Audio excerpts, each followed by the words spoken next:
Notes from the Underground. The author of the diary and the diary itself are, of course, imaginary. Nevertheless, it is clear that such persons as the writer of these notes not only may, but positively must, exist in our society, when we consider the circumstances in the midst of which our society is formed. I have tried to expose to the view of the public more distinctly than is commonly done, one of the characters of the recent past. He is one of the representatives of a generation still living. In this fragment, entitled Underground, this person introduces himself and his views, and, as it were, tries to explain the causes owing to which he has made his appearance and was bound to make his appearance in our midst. In the second fragment, there are added the actual notes of this person concerning certain events in his life. Author's note. Part 1. Underground. I am a sick man. I am a spiteful man. I am an unattractive man. I believe my liver is diseased. However, I know nothing at all about my disease, and do not know for certain what ails me. I don't consult a doctor for it, and never have, though I have a respect for medicine and doctors. Besides, I am extremely superstitious, sufficiently so to respect medicine. Anyway, I am well educated enough not to be superstitious, but I am superstitious. No, I refuse to consult a doctor from spite. That you probably will not understand. Well, I understand it, though. Of course, I can't explain who it is precisely that I am mortifying in this case by my spite. I am perfectly well aware that I cannot pay out the doctors by not consulting them. I know better than anyone that by all this I am only injuring myself and no one else. But still, if I don't consult a doctor, it is from spite. My liver is bad. Well, let it get worse. I have been going on like that for a long time, 20 years. Now I am 40. I used to be in the government service, but am no longer. I was a spiteful official. I was rude and took pleasure in being so. I did not take bribes, you see, so I was bound to find a recompense in that, at least. A poor jest, but I will not scratch it out. I wrote it thinking it would sound very witty, but now that I have seen myself that I only wanted to show off in a despicable way, I will not scratch it out on purpose. When petitioners used to come for information to the table at which I sat, I used to grind my teeth at them, and felt intense enjoyment when I succeeded in making anybody unhappy. I almost did succeed. For the most part, they were all timid people. Of course, they were petitioners. But of the uppish ones, there was one officer in particular I could not endure.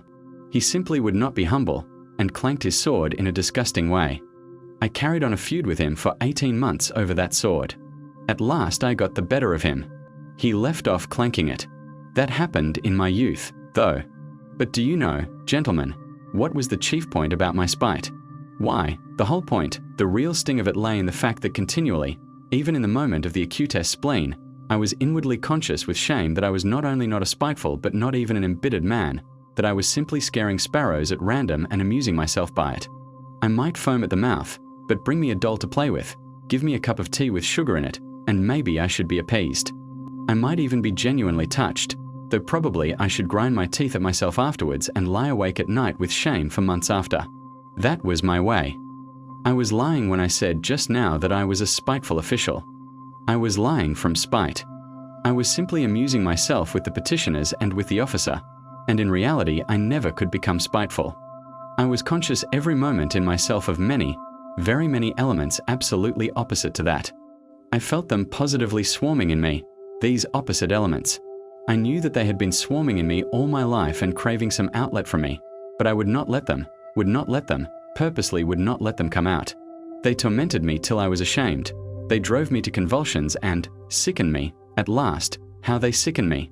Now, and not you fancying, gentlemen, that I am expressing remorse for something now, that I am asking your forgiveness for something? I am sure you are fancying that. However, I assure you I do not care if you are. It was not only that I could not become spiteful, I did not know how to become anything. Neither spiteful nor kind, neither a rascal nor an honest man, neither a hero nor an insect. Now, I am living out my life in my corner, taunting myself with the spiteful and useless consolation that an intelligent man cannot become anything seriously, and it is only the fool who becomes anything.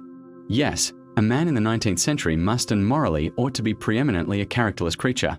A man of character, an active man, is preeminently a limited creature. That is my conviction of 40 years. I am 40 years old now, and you know 40 years is a whole lifetime. You know it is extreme old age. To live longer than 40 years is bad manners, is vulgar, immoral. Who does live beyond 40? Answer that. Sincerely and honestly, I will tell you who do. Fools and worthless fellows. I tell all old men that to their face, all these venerable old men, all these silver-haired and reverend seniors. I tell the whole world that to its face. I have a right to say so, for I shall go on living to 60 myself, to 70, to 80. Stay, let me take breath. You imagine, no doubt, gentlemen, that I want to amuse you. You are mistaken in that, too. I am by no means such a mirthful person as you imagine, or as you may imagine. However, irritated by all this babble, and I feel that you are irritated. You think fit to ask me who I am. Then my answer is, I am a collegiate assessor. I was in the service that I might have something to eat, and solely for that reason. And when last year a distant relation left me 6,000 rubles in his will, I immediately retired from the service and settled down in my corner. I used to live in this corner before, but now I have settled down in it. My room is a wretched, horrid one in the outskirts of the town. My servant is an old countrywoman, ill-natured from stupidity, and, moreover, there is always a nasty smell about her. I am told that the Petersburg climate is bad for me, and that with my small means it is very expensive to live in Petersburg. I know all that better than all these sage and experienced counselors and monitors. But I am remaining in Petersburg. I am not going away from Petersburg. I am not going away because... Why? It is absolutely no matter whether I am going away or not going away. But what can a decent man speak of with most pleasure? Answer: of himself. Well, so I will talk about myself. 2. I want now to tell you, gentlemen, whether you care to hear it or not, why I could not even become an insect. I tell you solemnly that I have many times tried to become an insect, but I was not equal even to that. I swear, gentlemen, that to be too conscious is an illness, a real thoroughgoing illness. For man's everyday needs, it would have been quite enough to have the ordinary human consciousness, that is, half or a quarter of the amount which falls to the lot of a cultivated man of our unhappy 19th century, especially one who has the fatal ill luck to inhabit Petersburg, the most theoretical and intentional town on the whole terrestrial globe. There are intentional and unintentional towns. It would have been quite enough, for instance, to have the consciousness by which all so-called direct persons and men of action live. I bet you think I am writing all this from affectation, to be witty at the expense of men of action, and what is more, that from ill-bred affectation, I am clanking a sword like my officer. But, gentlemen, whoever can pride himself on his diseases and even swagger over them? Though, after all, everyone does do that. People do pride themselves on their diseases, and I do, maybe, more than anyone. We will not dispute it. My contention was absurd. But yet I am firmly persuaded that a great deal of consciousness, every sort of consciousness, in fact, is a disease. I stick to that. Let us leave that, too, for a minute. Tell me this. Why does it happen that at the very moments when I am most capable of feeling every refinement of all that is sublime and beautiful, as they used to say at one time, it would, as though of design, happen to me not only to feel but to do such ugly things, such that, well, in short, actions that all, perhaps, commit, but which, as though purposely, occurred to me at the very time when I was most conscious that they ought not to be committed. The more conscious I was of goodness and of all that was sublime and beautiful, the more deeply I sank into my mire and the more ready I was to sink in it altogether. But the chief point was that all this was, as it were, not accidental in me, but as though it were bound to be so. It was as though it were my most normal condition, and not in the least disease or depravity, so that at last all desire in me to struggle against this depravity passed. It ended by my almost believing, perhaps actually believing, that this was perhaps my normal condition. But at first, in the beginning, what agonies I endured in that struggle. I did not believe it was the same with other people, and all my life I hid this fact about myself as a secret.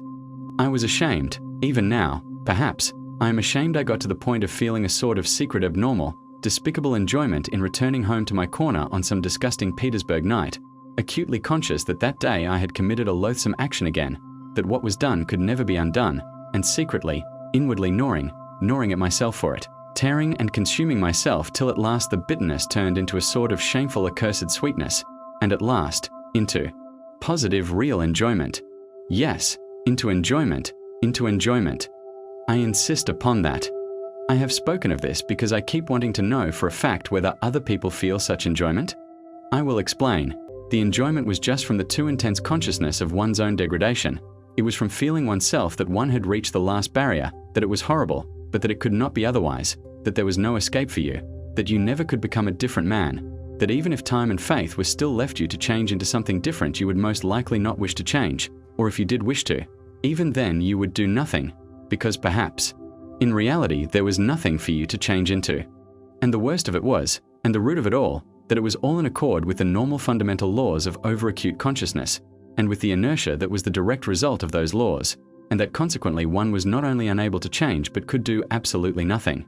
Thus it would follow, as the result of acute consciousness, that one is not to blame in being a scoundrel, as though that were any consolation to the scoundrel once he has come to realize that he actually is a scoundrel. But enough. I have talked a lot of nonsense, but what have I explained? How is enjoyment in this to be explained? But I will explain it. I will get to the bottom of it. That is why I have taken up my pen. I, for instance, have a great deal of amour propre. I am as suspicious and prone to take offense as a humpback or a dwarf. But upon my word, I sometimes have had moments when if I had happened to be slapped in the face, I should, perhaps, have been positively glad of it. I say, in earnest, that I should probably have been able to discover even in that a peculiar sort of enjoyment, the enjoyment, of course, of despair. But in despair there are the most intense enjoyments, especially when one is very acutely conscious of the hopelessness of one's position. And when one is slapped in the face, why then the consciousness of being rubbed into a pulp would positively overwhelm one. The worst of it is, look at it which way one will, it still turns out that I was always the most to blame in everything. And what is most humiliating of all, to blame for no fault of my own but, so to say, through the laws of nature. In the first place, to blame because I am cleverer than any of the people surrounding me. I have always considered myself cleverer than any of the people surrounding me, and sometimes, would you believe it, have been positively ashamed of it. At any rate, I have all my life, as it were, turned my eyes away and never could look people straight in the face. To blame, finally, because even if I had had magnanimity, I should only have had more suffering from the sense of its uselessness. I should certainly have never been able to do anything from being magnanimous, neither to forgive, for my assailant would perhaps have slapped me from the laws of nature, and one cannot forgive the laws of nature, nor to forget, for even if it were owing to the laws of nature, it is insulting all the same. Finally, even if I had wanted to be anything but magnanimous, had desired on the contrary to revenge myself on my assailant, I could not have revenged myself on anyone for anything because I should certainly never have made up my mind to do anything, even if I had been able to. Why should I not have made up my mind? About that in particular, I want to say a few words. 3. With people who know how to revenge themselves and to stand up for themselves in general, how is it done? Why, when they are possessed, let us suppose, by the feeling of revenge, then for the time there is nothing else but that feeling left in their whole being. Such a gentleman simply dashes straight for his object like an infuriated bull with its horns down, and nothing but a wall will stop him. By the way, facing the wall, such gentlemen, that is, the direct persons and men of action, are genuinely nonplussed. For them a wall is not an evasion, as for us people who think and consequently do nothing. It is not an excuse for turning aside, an excuse for which we are always very glad, though we scarcely believe in it ourselves, as a rule. No, they are nonplussed in all sincerity. The wall has for them something tranquilizing, morally soothing, final, maybe even something mysterious, but of the wall later. Well, such a direct person I regard as the real normal man, as his tender mother nature wished to see him when she graciously brought him into being on the earth. I envy such a man till I am green in the face. He is stupid. I am not disputing that, but perhaps the normal man should be stupid. How do you know?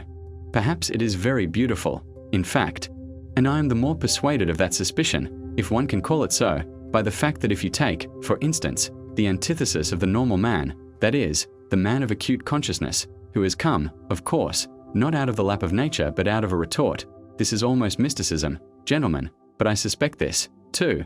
This retort-made man is sometimes so nonplussed in the presence of his antithesis that with all his exaggerated consciousness he genuinely thinks of himself as a mouse and not a man. It may be an acutely conscious mouse, yet it is a mouse, while the other is a man, and therefore, et caetera, et caetera. And the worst of it is, he himself, his very own self, looks on himself as a mouse. No one asks him to do so, and that is an important point. Now let us look at this mouse in action. Let us suppose, for instance, that it feels insulted, too, and it almost always does feel insulted, and wants to revenge itself, too. There may even be a greater accumulation of spite in it than in l'homme de la nature et de la vérité. The base and nasty desire to vent that spite on its assailant rankles perhaps even more nastily in it than in l'homme de la nature et de la vérité. For through his innate stupidity, the latter looks upon his revenge as just as pure and simple, while in consequence of his acute consciousness the mouse does not believe in the justice of it. To come at last to the deed itself, to the very act of revenge. Apart from the one fundamental nastiness, the luckless mouse succeeds in creating around it so many other nastinesses in the form of doubts and questions, adds to the one question so many unsettled questions that there inevitably works up around it a sort of fatal brew, a stinking mess, made up of its doubts, emotions, and of the contempt spat upon it by the direct men of action who stand solemnly about it as judges and arbitrators, laughing at it till their healthy sides ache. Of course, the only thing left for it is to dismiss all that with a wave of its paw, and, with a smile of assumed contempt in which it does not even itself believe, creep ignominiously into its mousehole. There in its nasty, stinking, underground home our insulted, crushed, and ridiculed mouse promptly becomes absorbed in cold, malignant and, above all, everlasting spite. For 40 years together it will remember its injury down to the smallest, most ignominious details, and every time will add, of itself, details still more ignominious, spitefully teasing and tormenting itself with its own imagination. It will itself be ashamed of its imaginings, but yet it will recall it all, it will go over and over every detail, it will invent unheard of things against itself, pretending that those things might happen, and will forgive nothing. Maybe it will begin to revenge itself, too, but, as it were, piecemeal, in trivial ways, from behind the stove, incognito, without believing either in its own right to vengeance, or in the success of its revenge, knowing that from all its efforts at revenge it will suffer 100 times more than he on whom it revenges itself, while he, I dare say, will not even scratch himself. On its deathbed it will recall it all over again, with interest accumulated over all the years but it is just in that cold, abominable half-despair, half-belief, in that conscious burying oneself alive for grief in the underworld for 40 years, in that acutely recognized and yet partly doubtful hopelessness of one's position, in that hell of unsatisfied desires turned inward, in that fever of oscillations, of resolutions determined for ever and repented of again a minute later, that the savor of that strange enjoyment of which I have spoken lies. It is so subtle, so difficult of analysis, that persons who are a little limited, or even simply persons of strong nerves, will not understand a single atom of it. Possibly, you will add on your own account with a grin, people will not understand it either who have never received a slap in the face, and in that way you will politely hint to me that I, too, perhaps, have had the experience of a slap in the face in my life, and so I speak as one who knows. I bet that you are thinking that. But set your minds at rest, gentlemen, I have not received a slap in the face, though it is absolutely a matter of indifference to me what you may think about it. Possibly, I even regret, myself, that I have given so few slaps in the face during my life. But enough. Not another word on that subject of such extreme interest to you. I will continue calmly concerning persons with strong nerves who do not understand a certain refinement of enjoyment. Though in certain circumstances these gentlemen bellow their loudest like bulls, though this, let us suppose, does them the greatest credit, yet, as I have said already, confronted with the impossible they subside at once. The impossible means the stone wall. What stone wall? Why, of course, the laws of nature, the deductions of natural science, mathematics. As soon as they prove to you, for instance, that you are descended from a monkey, then it is no use scowling, accept it for a fact. When they prove to you that in reality one drop of your own fat must be dearer to you than 100,000 of your fellow creatures, and that this conclusion is the final solution of all so-called virtues and duties and all such prejudices and fancies, then you have just to accept it. There is no help for it, for twice two is a law of mathematics. Just try refuting it. Upon my word, they will shout at you. It is no use protesting. It is a case of twice two makes four. Nature does not ask your permission. She has nothing to do with your wishes, and whether you like her laws or dislike them, you are bound to accept her as she is, and consequently all her conclusions. A wall, you see, is a wall, and so on, and so on. Merciful heavens! But what do I care for the laws of nature and arithmetic, when, for some reason I dislike those laws and the fact that twice two makes four? Of course I cannot break through the wall by battering my head against it if I really have not the strength to knock it down, but I am not going to be reconciled to it simply because it is a stone wall and I have not the strength. as though such a stone wall really were a consolation, and really did contain some word of conciliation, simply because it is as true as twice 2 makes 4. Oh, absurdity of absurdities! How much better it is to understand it all, to recognize it all the impossibilities and the stone wall, not to be reconciled to one of those impossibilities and stone walls if it disgusts you to be reconciled to it, by the way of the most inevitable, logical combinations to reach the most revolting conclusions on the everlasting theme, that even for the stone wall you are yourself somehow to blame, though again it is as clear as day you are not to blame in the least, and therefore grinding your teeth in silent impotence to sink into luxurious inertia, brooding on the fact that there is no one even for you to feel vindictive against, that you have not, and perhaps never will have, an object for your spite, that it is a sleight of hand, a bit of juggling, a card sharper's trick, that it is simply a mess, no knowing what and no knowing who. But in spite of all these uncertainties and jugglings, still there is an ache in you, and the more you do not know, the worse the ache. 4. Ha, ha, ha. You will be finding enjoyment in toothache next, you cry, with a laugh. Well, even in toothache there is enjoyment, I answer. I had toothache for a whole month and I know there is. In that case, of course, people are not spiteful in silence, but moan. But they are not candid moans, they are malignant moans, and the malignancy is the whole point. The enjoyment of the sufferer finds expression in those moans. If he did not feel enjoyment in them, he would not moan. It is a good example, gentlemen, and I will develop it. Those moans express in the first place all the aimlessness of your pain, which is so humiliating to your consciousness, the whole legal system of nature on which you spit disdainfully, of course, but from which you suffer all the same while she does not. They express the consciousness that you have no enemy to punish, but that you have pain, the consciousness that in spite of all possible Wagenheims you are in complete slavery to your teeth, that if someone wishes it, your teeth will leave off aching, and if he does not, they will go on aching another 3 months, and that finally, if you are still contumacious and still protest, all that is left you for your own gratification is to thrash yourself or beat your wall with your fist as hard as you can, and absolutely nothing more. Well, these mortal insults, these jeers on the part of someone unknown, end at last in an enjoyment which sometimes reaches the highest degree of voluptuousness. I ask you, gentlemen, listen sometimes to the moans of an educated man of the 19th century suffering from toothache on the 2nd or 3rd day of the attack, when he is beginning to moan, not as he moaned on the first day, that is, not simply because he has toothache, not just as any coarse peasant, but as a man affected by progress in European civilization, a man who is divorced from the soil and the national elements, as they express it nowadays. His moans become nasty, disgustingly malignant, and go on for whole days and nights. And of course he knows himself that he is doing himself no sort of good with his moans. He knows better than anyone that he is only lacerating and harassing himself and others for nothing.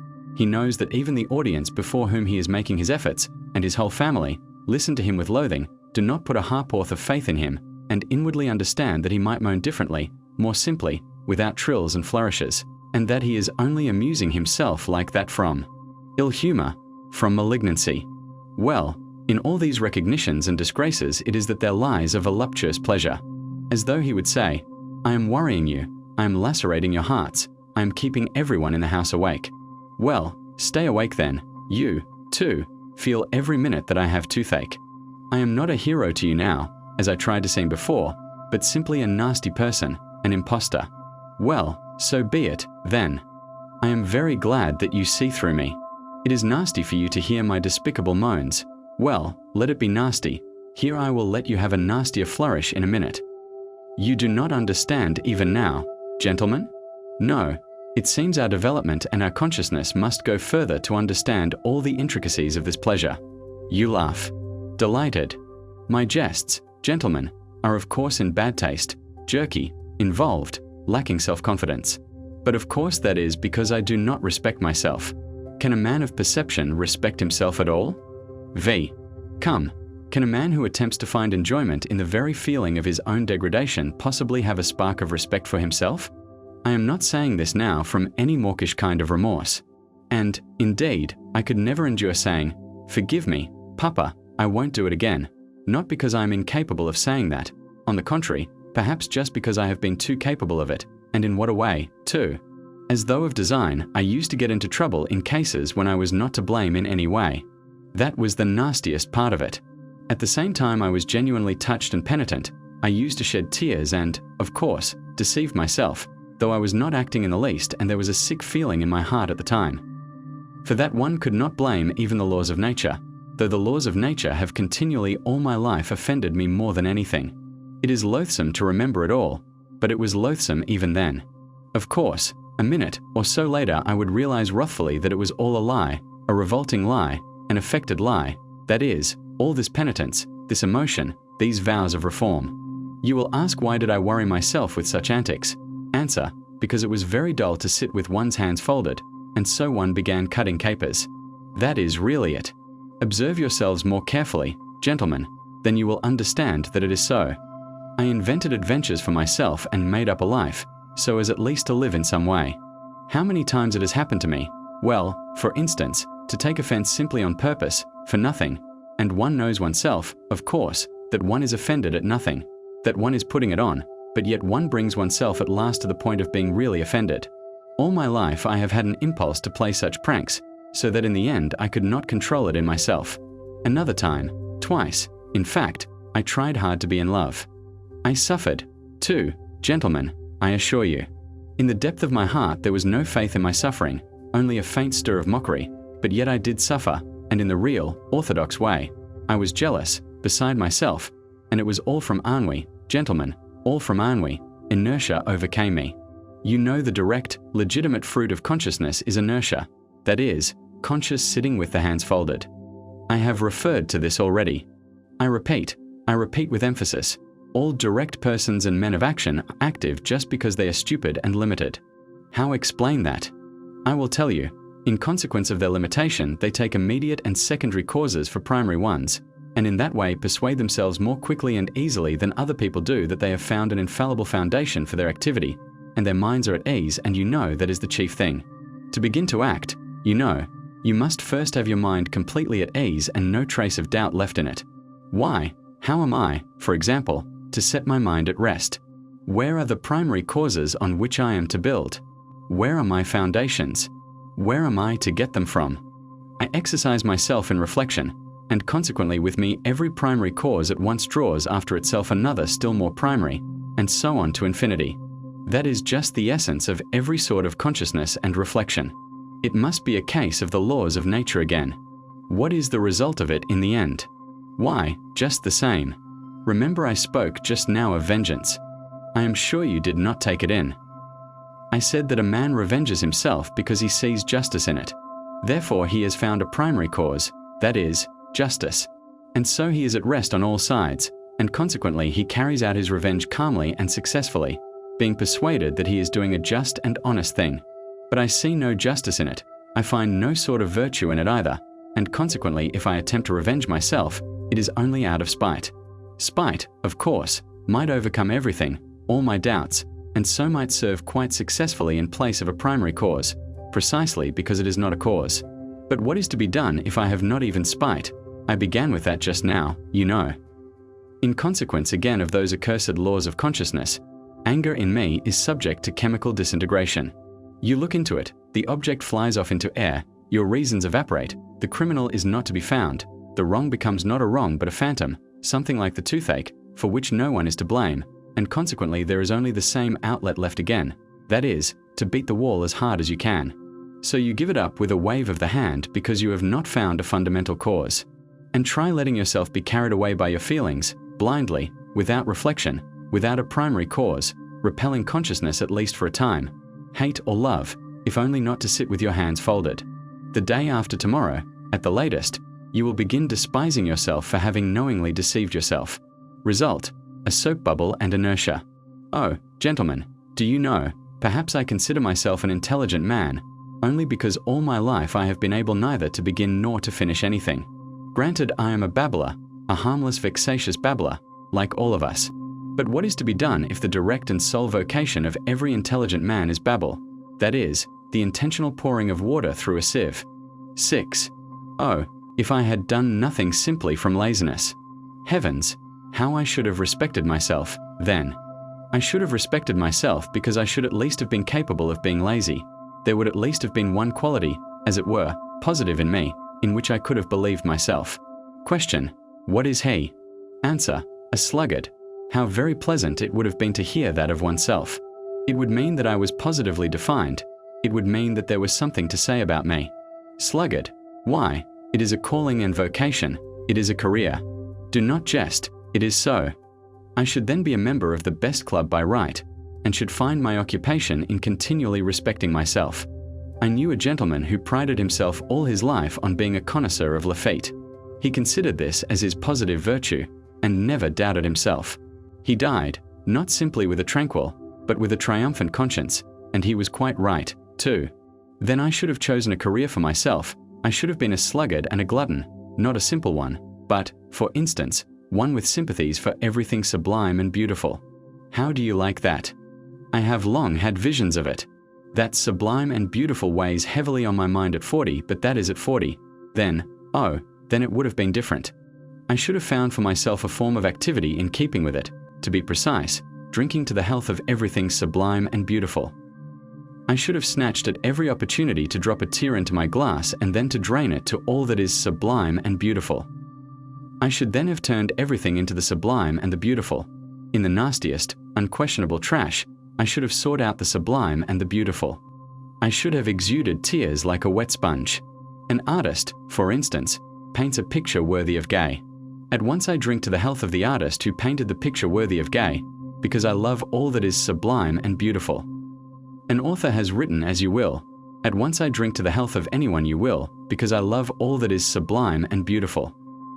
I should claim respect for doing so. I should persecute anyone who would not show me respect.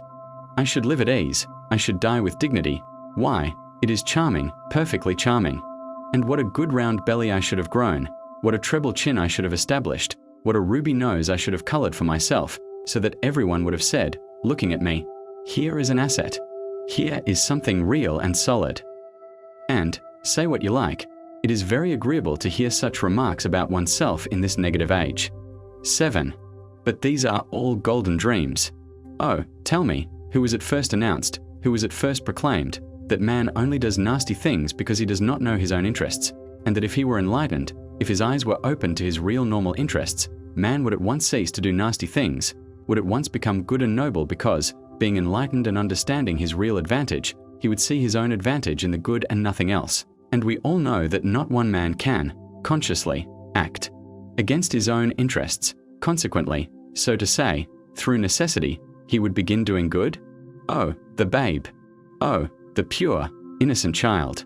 Why, in the first place, when in all these thousands of years has there been a time when man has acted only from his own interest? What is to be done with the millions of facts that bear witness that men, consciously, that is fully understanding their real interests, have left them in the background and have rushed headlong on another path, to meet peril and danger, compelled to this course by nobody and by nothing, but, as it were, simply disliking the beaten track, and have obstinately, willfully, struck out another difficult, absurd way, seeking it almost in the darkness. So, I suppose, this obstinacy and perversity were pleasanter to them than any advantage. Advantage. What is advantage? And will you take it upon yourself to define with perfect accuracy in what the advantage of man consists? And what if it so happens that a man's advantage, sometimes, not only may, but even must, consist in his desiring in certain cases what is harmful to himself and not advantageous? And if so, if there can be such a case, the whole principle falls into dust. What do you think? Are there such cases? You laugh. Laugh away, gentlemen, but only answer me. Have man's advantages been reckoned up with perfect certainty? Are there not some which not only have not been included but cannot possibly be included under any classification? You see, you gentlemen have, to the best of my knowledge, taken your whole register of human advantages from the averages of statistical figures and politico-economical formulas. Your advantages are prosperity, wealth, freedom, peace, and so on, and so on. So that the man who should, for instance, go openly and knowingly in opposition to all that list which you are thinking, and indeed mine, too, of course, be an obscurantist or an absolute madman, would not he? But, you know, this is what is surprising. Why does it so happen that all these statisticians, sages, and lovers of humanity, when they reckon up human advantages, invariably leave out one? They don't even take it into their reckoning in the form in which it should be taken, and the whole reckoning depends upon that. It would be no greater matter. They would simply have to take it, this advantage, and add it to the list. But the trouble is, that this strange advantage does not fall under any classification and is not in place in any list. I have a friend, for instance. Gentlemen, but of course he is your friend, too. And indeed there is no one to whom he is not a friend. When he prepares for any undertaking, this gentleman immediately explains to you, elegantly and clearly, exactly how he must act in accordance with the laws of reason and truth. What is more, he will talk to you with excitement and passion of the true normal interests of man. With irony, he will upbraid the short-sighted fools who do not understand their own interests, nor the true significance of virtue. And, within a quarter of an hour, without any sudden outside provocation, but simply through something inside him which is stronger than all his interests, he will go off on quite a different tack. That is, act in direct opposition to what he has just been saying about himself, in opposition to the laws of reason, in opposition to his own advantage, in fact in opposition to everything. I warn you that my friend is a compound personality, and therefore it is difficult to blame him as an individual. The fact is, gentlemen, it seems there must really exist something that is dearer to almost every man than his greatest advantages, or, not to be illogical, there is a most advantageous advantage, the very one omitted of which we spoke just now, which is more important and more advantageous than all other advantages, for the sake of which a man, if necessary, is ready to act in opposition to all laws, that is, in opposition to reason, honor, peace, prosperity, in fact, in opposition to all those excellent and useful things, if only he can attain that fundamental, most advantageous advantage which is dearer to him than all. Yes, but it's advantage all the same. You will retort. But excuse me, I'll make the point clear, and it is not a case of playing upon words. What matters is that this advantage is remarkable from the very fact that it breaks down all our classifications and continually shatters every system constructed by lovers of mankind for the benefit of mankind. In fact, it upsets everything. But before I mention this advantage to you, I want to compromise myself personally, and therefore I boldly declare that all these fine systems, all these theories for explaining to mankind their real normal interests, in order that inevitably striving to pursue these interests they may at once become good and noble, are, in my opinion, so far, mere logical exercises. Yes, logical exercises. Why, to maintain this theory of the regeneration of mankind by means of the pursuit of his own advantage is to my mind almost the same thing as to affirm, for instance, following Buckle, that through civilization mankind becomes softer and consequently less bloodthirsty and less fitted for warfare. Logically, it does seem to follow from his arguments. But man has such a predilection for systems and abstract deductions that he is ready to distort the truth intentionally. He is ready to deny the evidence of his senses only to justify his logic. I take this example because it is the most glaring instance of it. Only look about you. Blood is being spilt in streams, and in the merriest way, as though it were champagne. Take the whole of the 19th century in which Buckle lived. Take Napoleon, the great and also the present one. Take North America, the eternal Union. Take the farce of Schleswig-Holstein. And what is it that civilization softens in us? The only gain of civilization for mankind is the greater capacity for variety of sensations, and absolutely nothing more. And through the development of this many-sidedness, man may come to finding enjoyment in bloodshed. In fact, this has already happened to him. Have you noticed that it is the most civilized gentlemen who have been the subtlest slaughterers, to whom the Adlers and Stenker raisins could not hold a candle? And if they are not so conspicuous as the Adlers and Stenker raisins, it is simply because they are so often met with, are so ordinary and have become so familiar to us. In any case, civilization has made mankind, if not more bloodthirsty, at least more vilely, more loathsomely bloodthirsty. In old days he saw justice in bloodshed, and with his conscience at peace exterminated those he thought proper. Now we do think bloodshed abominable, and yet we engage in this abomination, and with more energy than ever. Which is worse? Decide that for yourselves. They say that Cleopatra, excuse an instance from Roman history, was fond of sticking gold pins into her slave girls' breasts and derived gratification from their screams and writhings. You will say that that was in the comparatively barbarous times, that these are barbarous times too, because also, comparatively speaking, pins are stuck in even now, that though man has now learned to see more clearly than in barbarous ages, he is still far from having learnt to act as reason and science would dictate. But yet you are fully convinced that he will be sure to learn when he gets rid of certain old bad habits, and when common sense and science have completely re-educated human nature and turned it in a normal direction. You are confident that then man will cease from intentional error and will, so to say, be compelled not to want to set his will against his normal interests. That is not all. Then, you say, science itself will teach man, though to my mind it's a superfluous luxury, that he never has really had any caprice or will of his own, and that he himself is something of the nature of a piano key or the stop of an organ, and that there are, besides, things called the laws of nature, so that everything he does is not done by his willing it, but is done of itself, by the laws of nature. Consequently, we have only to discover these laws of nature, and man will no longer have to answer for his actions, and life will become exceedingly easy for him.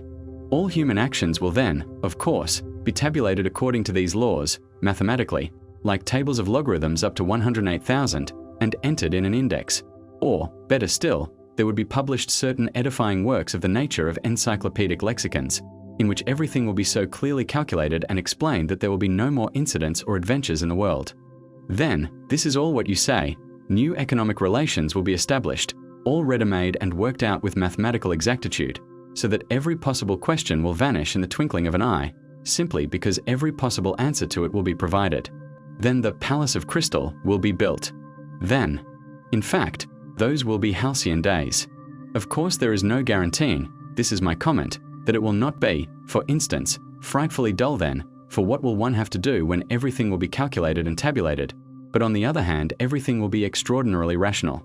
Of course, boredom may lead you to anything. It is boredom sets one sticking golden pins into people, but all that would not matter. What is bad, this is my comment again, is that I dare say people will be thankful for the gold pins then. Man is stupid, you know, phenomenally stupid. Or rather, he is not at all stupid, but he is so ungrateful that you could not find another like him in all creation. I, for instance, would not be in the least surprised if all of a sudden, apropos of nothing, in the midst of general prosperity a gentleman with an ignoble, or rather with a reactionary and ironical, countenance were to arise and, putting his arms akimbo, say to us all, I say, gentlemen, hadn't we better kick over the whole show and scatter rationalism to the winds, simply to send these logarithms to the devil, and to enable us to live once more at our own sweet foolish will? That again would not matter, but what is annoying is that he would be sure to find followers, such is the nature of man. And all that for the most foolish reason, which, one would think, was hardly worth mentioning, that is, that man everywhere and at all times, whoever he may be, has preferred to act as he chose and not in the least as his reason and advantage dictated. And one may choose what is contrary to one's own interests, and sometimes one positively ought, that is my idea. One's own free unfettered choice, one's own caprice, however wild it may be, one's own fancy worked up at times to frenzy, is that very most advantageous advantage which we have overlooked, which comes under no classification and against which all systems and theories are continually being shattered to atoms. And how do these wiseacres know that man wants a normal, a virtuous choice? What has made them conceive that man must want a rationally advantageous choice? What man wants is simply independent choice, whatever that independence may cost and wherever it may lead. And choice, of course, the devil only knows what choice. 8. Ha! Ha! Ha! But you know there is no such thing as choice in reality. Say what you like. You will interpose with a chuckle. Science has succeeded in so far analyzing man that we know already that choice and what is called freedom of will is nothing else than. Stay, gentlemen. I meant to begin with that myself, I confess. I was rather frightened. I was just going to say that the devil only knows what choice depends on, and that perhaps that was a very good thing, but I remembered the teaching of science, and pulled myself up.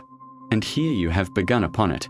Indeed, if there really is some day discovered a formula for all our desires and caprices, that is, an explanation of what they depend upon, by what laws they arise, how they develop, what they are aiming at in one case and in another and so on, that is a real mathematical formula, then, most likely, man will at once cease to feel desire. Indeed, he will be certain to. For who would want to choose by rule? Besides, he will at once be transformed from a human being into an organ stop or something of the sort. For what is a man without desires, without free will and without choice, if not a stop in an organ? What do you think? Let us reckon the chances. Can such a thing happen or not? HM. You decide. Our choice is usually mistaken from a false view of our advantage. We sometimes choose absolute nonsense because in our foolishness we see in that nonsense the easiest means for attaining a supposed advantage.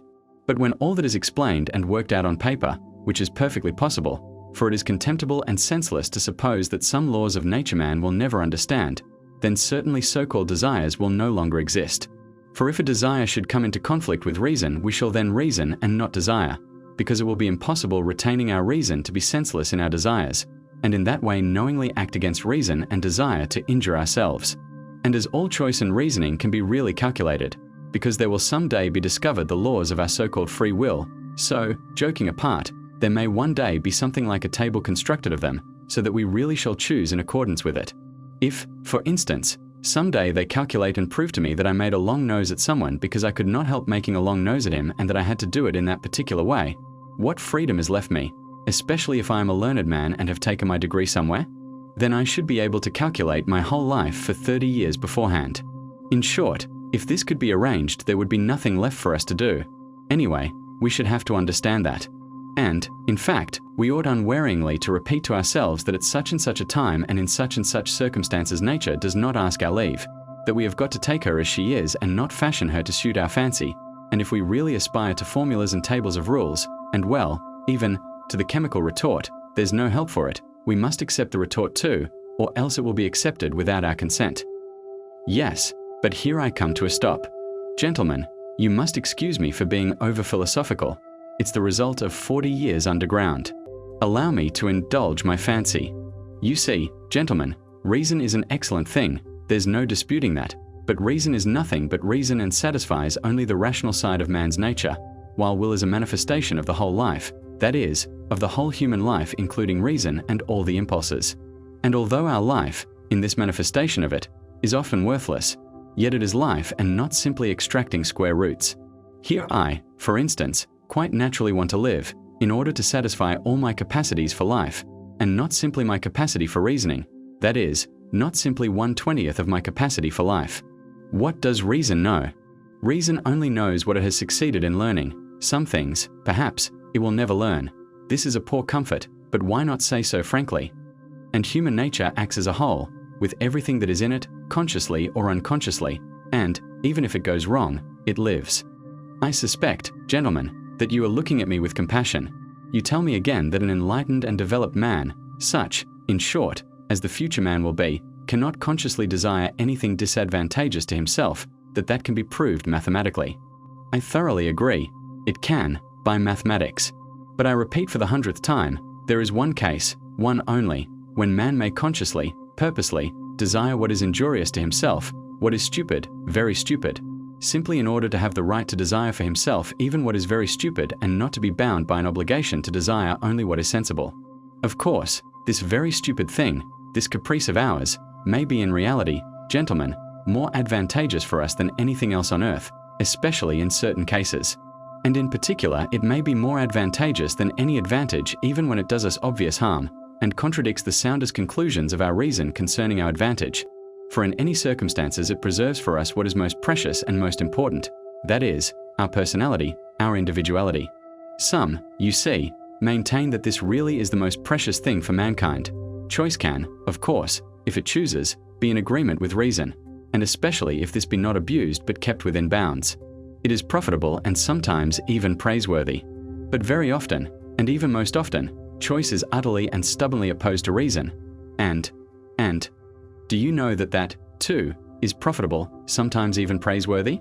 Gentlemen, let us suppose that man is not stupid. Indeed, one cannot refuse to suppose that, if only from the one consideration, that, if man is stupid, then who is wise?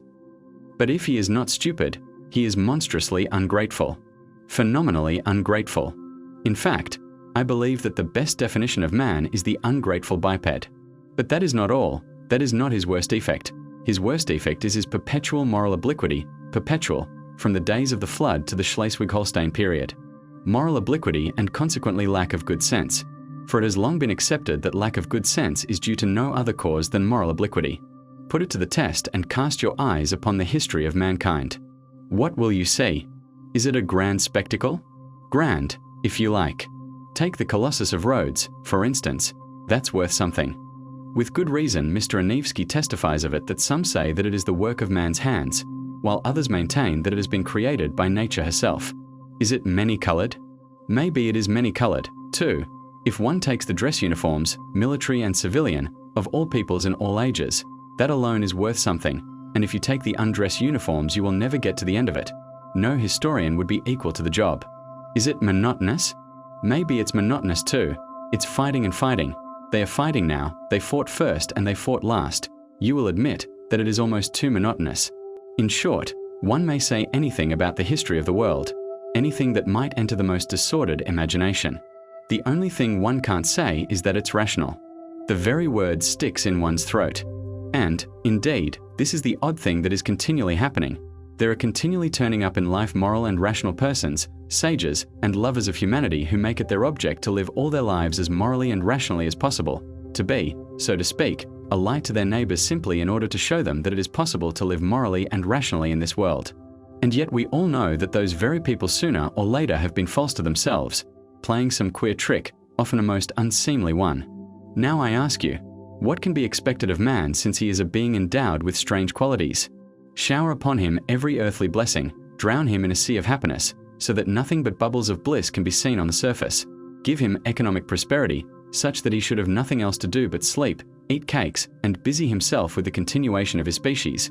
And even then, out of sheer ingratitude, sheer spite, man would play you some nasty trick. He would even risk his cakes and would deliberately desire the most fatal rubbish, the most uneconomical absurdity, simply to introduce into all this positive good sense his fatal fantastic element. It is just his fantastic dreams, his vulgar folly that he will desire to retain, simply in order to prove to himself, as though that were so necessary, that men still are men and not the keys of a piano, which the laws of nature threaten to control so completely that soon one will be able to desire nothing but by the calendar. And that is not all. Even if man really were nothing but a piano key, even if this were proved to him by natural science and mathematics, even then he would not become reasonable, but would purposely do something perverse out of simple ingratitude, simply to gain his point. And if he does not find means, he will contrive destruction and chaos, will contrive sufferings of all sorts, only to gain his point. He will launch a curse upon the world, and as only man can curse, it is his privilege, the primary distinction between him and other animals. Maybe by his curse alone he will attain his object, that is, convince himself that he is a man and not a piano key. If you say that all this, too, can be calculated and tabulated, chaos and darkness and curses, so that the mere possibility of calculating it all beforehand would stop it all, and reason would reassert itself, then man would purposely go mad in order to be rid of reason and gain his point. I believe in it. I answer for it. For the whole work of man really seems to consist in nothing but proving to himself every minute that he is a man and not a piano key. It may be at the cost of his skin. It may be by cannibalism. And this being so, can one help being tempted to rejoice that it has not yet come off, and that desire still depends on something we don't know? You will scream at me, that is, if you condescend to do so, that no one is touching my free will, that all they are concerned with is that my will should of itself, of its own free will, coincide with my own normal interests, with the laws of nature and arithmetic. Good heavens, gentlemen, what sort of free will is left when we come to tabulation and arithmetic, when it will all be a case of twice 2 make 4? Twice 2 makes 4 without my will. As if free will meant that. 9. Gentlemen, I am joking, and I know myself that my jokes are not brilliant, but you no one can take everything as a joke. I am, perhaps, jesting against the grain. Gentlemen, I am tormented by questions. Answer them for me. You, for instance, want to cure men of their old habits and reform their will in accordance with science and good sense. But how do you know, not only that it is possible, but also that it is desirable to reform man in that way? And what leads you to the conclusion that man's inclinations need reforming? In short, how do you know that such a reformation will be a benefit to man? And to go to the root of the matter, why are you so positively convinced that not to act against his real normal interests guaranteed by the conclusions of reason and arithmetic is certainly always advantageous for man and must always be a law for mankind? So far, you know, this is only your supposition. It may be the law of logic, but not the law of humanity. You think, gentlemen, perhaps that I am mad? Allow me to defend myself. I agree that man is preeminently a creative animal, predestined to strive consciously for an object and to engage in engineering, that is, incessantly and eternally to make new roads, wherever they may lead. But the reason why he wants sometimes to go off at a tangent may just be that he is predestined to make the road, and perhaps, too, that however stupid the direct practical man may be, the thought sometimes will occur to him that the road almost always does lead somewhere, and that the destination it leads to is less important than the process of making it, and that the chief thing is to save the well-conducted child from despising engineering, and so giving way to the fatal idleness, which, as we all know, is the mother of all the vices. Man likes to make roads and to create. That is a fact beyond dispute. But why has he such a passionate love for destruction and chaos also? Tell me that. But on that point, I want to say a couple of words myself. May it not be that he loves chaos and destruction. There can be no disputing that he does sometimes love it, because he is instinctively afraid of attaining his object and completing the edifice he is constructing? Who knows, perhaps he only loves that edifice from a distance, and is by no means in love with it at close quarters. Perhaps he only loves building it and does not want to live in it, but will leave it, when completed, for the use of les animaux domestiques, such as the ants, the sheep, and so on. Now the ants have quite a different taste. They have a marvelous edifice of that pattern which endures forever, the ant heap. With the ant heap the respectable race of ants began, and with the ant heap they will probably end, which does the greatest credit to their perseverance and good sense. But man is a frivolous and incongruous creature, and perhaps, like a chess player, loves the process of the game, not the end of it. And who knows, there is no saying with certainty, perhaps the only goal on earth to which mankind is striving lies in this incessant process of attaining, in other words, in life itself, and not in the thing to be attained, which must always be expressed as a formula, as positive as 2 × 2 = 4, and such positiveness is not life, gentlemen, but is the beginning of death. Anyway, man has always been afraid of this mathematical certainty, and I am afraid of it now. Granted that man does nothing but seek that mathematical certainty, he traverses oceans, sacrifices his life in the quest, but to succeed, really to find it, dreads, I assure you. He feels that when he has found it, there will be nothing for him to look for.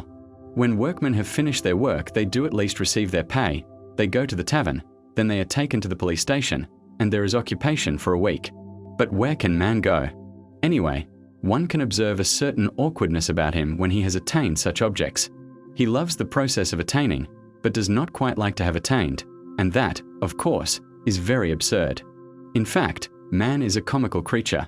There seems to be a kind of jest in it all. But yet mathematical certainty is, after all, something insufferable. 2 × 2 = 4 seems to me simply a piece of insolence. 2 × 2 = 4 is a pert coxcomb who stands with arms akimbo, barring your path and spitting. I admit that 2 × 2 = 4 is an excellent thing, but if we are to give everything its due, 2 × 2 = 5 is sometimes a very charming thing too. And why are you so firmly, so triumphantly, convinced that only the normal and the positive, in other words, only what is conducive to welfare, is for the advantage of man? Is not reason in error as regards advantage? Does not man, perhaps, love something besides well-being? Perhaps he is just as fond of suffering?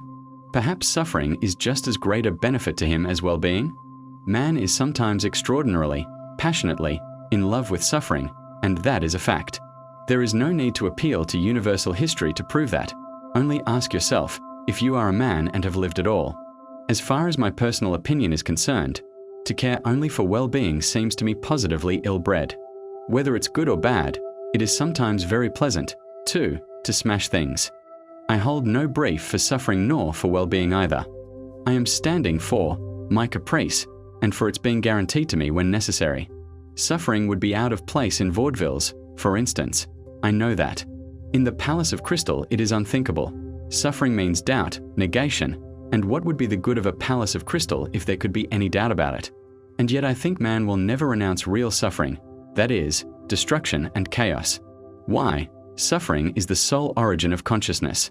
Though I did lay it down at the beginning that consciousness is the greatest misfortune for man, yet I know man prizes it and would not give it up for any satisfaction. Consciousness, for instance, is infinitely superior to 2 × 2 = 4. Once you have mathematical certainty, there is nothing left to do or to understand. There will be nothing left but to bottle up your 5 senses and plunge into contemplation. While if you stick to consciousness, even though the same result is attained, you can at least flog yourself at times, and that will, at any rate, liven you up. Reactionary as it is, corporal punishment is better than nothing. X. You believe in a palace of crystal that can never be destroyed, a palace at which one will not be able to put out one's tongue or make a long nose on the sly.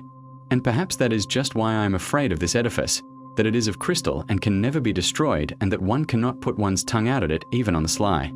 You see, if it were not a palace, but a henhouse, I might creep into it to avoid getting wet, and yet I would not call the henhouse a palace out of gratitude to it for keeping me dry. You laugh and say that in such circumstances a henhouse is as good as a mansion. Yes, I answer, if one had to live simply to keep out of the rain. But what is to be done if I have taken it into my head that that is not the only object in life, and that if one must live, one had better live in a mansion. That is my choice, my desire. You will only eradicate it when you have changed my preference. Well, do change it.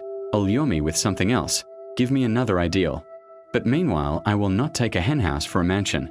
The palace of crystal may be an idle dream. It may be that it is inconsistent with the laws of nature and that I have invented it only through my own stupidity, through the old-fashioned irrational habits of my generation. But what does it matter to me that it is inconsistent? That makes no difference since it exists in my desires, or rather exists as long as my desires exist. Perhaps you are laughing again? Laugh away. I will put up with any mockery rather than pretend that I am satisfied when I am hungry. I know, anyway, that I will not be put off with a compromise, with a recurring zero, simply because it is consistent with the laws of nature and actually exists. I will not accept as the crown of my desires a block of buildings with tenements for the poor on a lease of 1,000 years, and perhaps with a signboard of a dentist hanging out. Destroy my desires, eradicate my ideals, show me something better, and I will follow you. You will say, perhaps, that it is not worth your trouble, but in that case I can give you the same answer. We are discussing things seriously, but if you won't deign to give me your attention, I will drop your acquaintance. I can retreat into my underground hole. But while I am alive and have desires, I would rather my hand were withered off than bring one brick to such a building. Don't remind me that I have just rejected the palace of crystal for the sole reason that one cannot put out one's tongue at it. I did not say because I am so fond of putting my tongue out. Perhaps the thing I resented was that of all your edifices there has not been one at which one could not put out one's tongue. On the contrary, I would let my tongue be cut off out of gratitude if things could be so arranged that I should lose all desire to put it out. It is not my fault that things cannot be so arranged, and that one must be satisfied with model flats. Then why am I made with such desires? Can I have been constructed simply in order to come to the conclusion that all my construction is a cheat? Can this be my whole purpose? I do not believe it. But do you know what? I am convinced that we underground folk ought to be kept on a curb. Though we may sit 40 years underground without speaking, when we do come out into the light of day and break out we talk and talk and talk. 11. The long and the short of it is, gentlemen, that it is better to do nothing. Better conscious inertia. And so hurrah for underground. Though I have said that I envy the normal man to the last drop of my bile, yet I should not care to be in his place such as he is now, though I shall not cease envying him. No, no. Anyway, the underground life is more advantageous. There, at any rate, one can. Oh, but even now I am lying. I am lying because I know myself that it is not underground that is better, but something different, quite different, for which I am thirsting, but which I cannot find. Damn underground. I will tell you another thing that would be better, and that is, if I myself believed in anything of what I have just written. I swear to you, gentlemen, there is not one thing, not one word of what I have written that I really believe. That is, I believe it, perhaps, but at the same time I feel and suspect that I am lying like a cobbler. Then why have you written all this? You will say to me. I ought to put you underground for 40 years without anything to do and then come to you in your cellar to find out what stage you have reached. How can a man be left with nothing to do for 40 years? Isn't that shameful? Isn't that humiliating? You will say, perhaps, wagging your heads contemptuously. You thirst for life and try to settle the problems of life by a logical tangle. And how persistent, how insolent are your sallies, and at the same time what a scare you are in. You talk nonsense and are pleased with it. You say impudent things and are in continual alarm and apologizing for them. You declare that you are afraid of nothing and at the same time try to ingratiate yourself in our good opinion. You declare that you are gnashing your teeth and at the same time you try to be witty so as to amuse us. You know that your witticisms are not witty, but you are evidently well satisfied with their literary value. You may, perhaps, have really suffered, but you have no respect for your own suffering. You may have sincerity, but you have no modesty. Out of the pettiest vanity, you expose your sincerity to publicity and ignominy. You doubtlessly mean to say something, but hide your last word through fear, because you have not the resolution to utter it, and only have a cowardly impudence. You boast of consciousness, but you are not sure of your ground, for though your mind works, yet your heart is darkened and corrupt, and you cannot have a full, genuine consciousness without a pure heart. And how intrusive you are, how you insist and grimace. Lies, lies, lies. Of course I have myself made up all the things you say. That, too, is from underground. I have been for 40 years listening to you through a crack under the floor. I have invented them myself. There was nothing else I could invent. It is no wonder that I have learned it by heart and it has taken a literary form. But can you really be so credulous as to think that I will print all this and give it to you to read too? And another problem. Why do I call you gentlemen? Why do I address you as though you really were my readers? Such confessions as I intend to make are never printed nor given to other people to read. Anyway, I am not strong-minded enough for that, and I don't see why I should be. But you see, a fancy has occurred to me and I want to realize it at all costs. Let me explain. Every man has reminiscences which he would not tell to everyone, but only to his friends. He has other matters in his mind which he would not reveal even to his friends, but only to himself, and that in secret. But there are other things which a man is afraid to tell even to himself, and every decent man has a number of such things stored away in his mind. The more decent he is, the greater the number of such things in his mind. Anyway, I have only lately determined to remember some of my early adventures. Till now I have always avoided them, even with a certain uneasiness.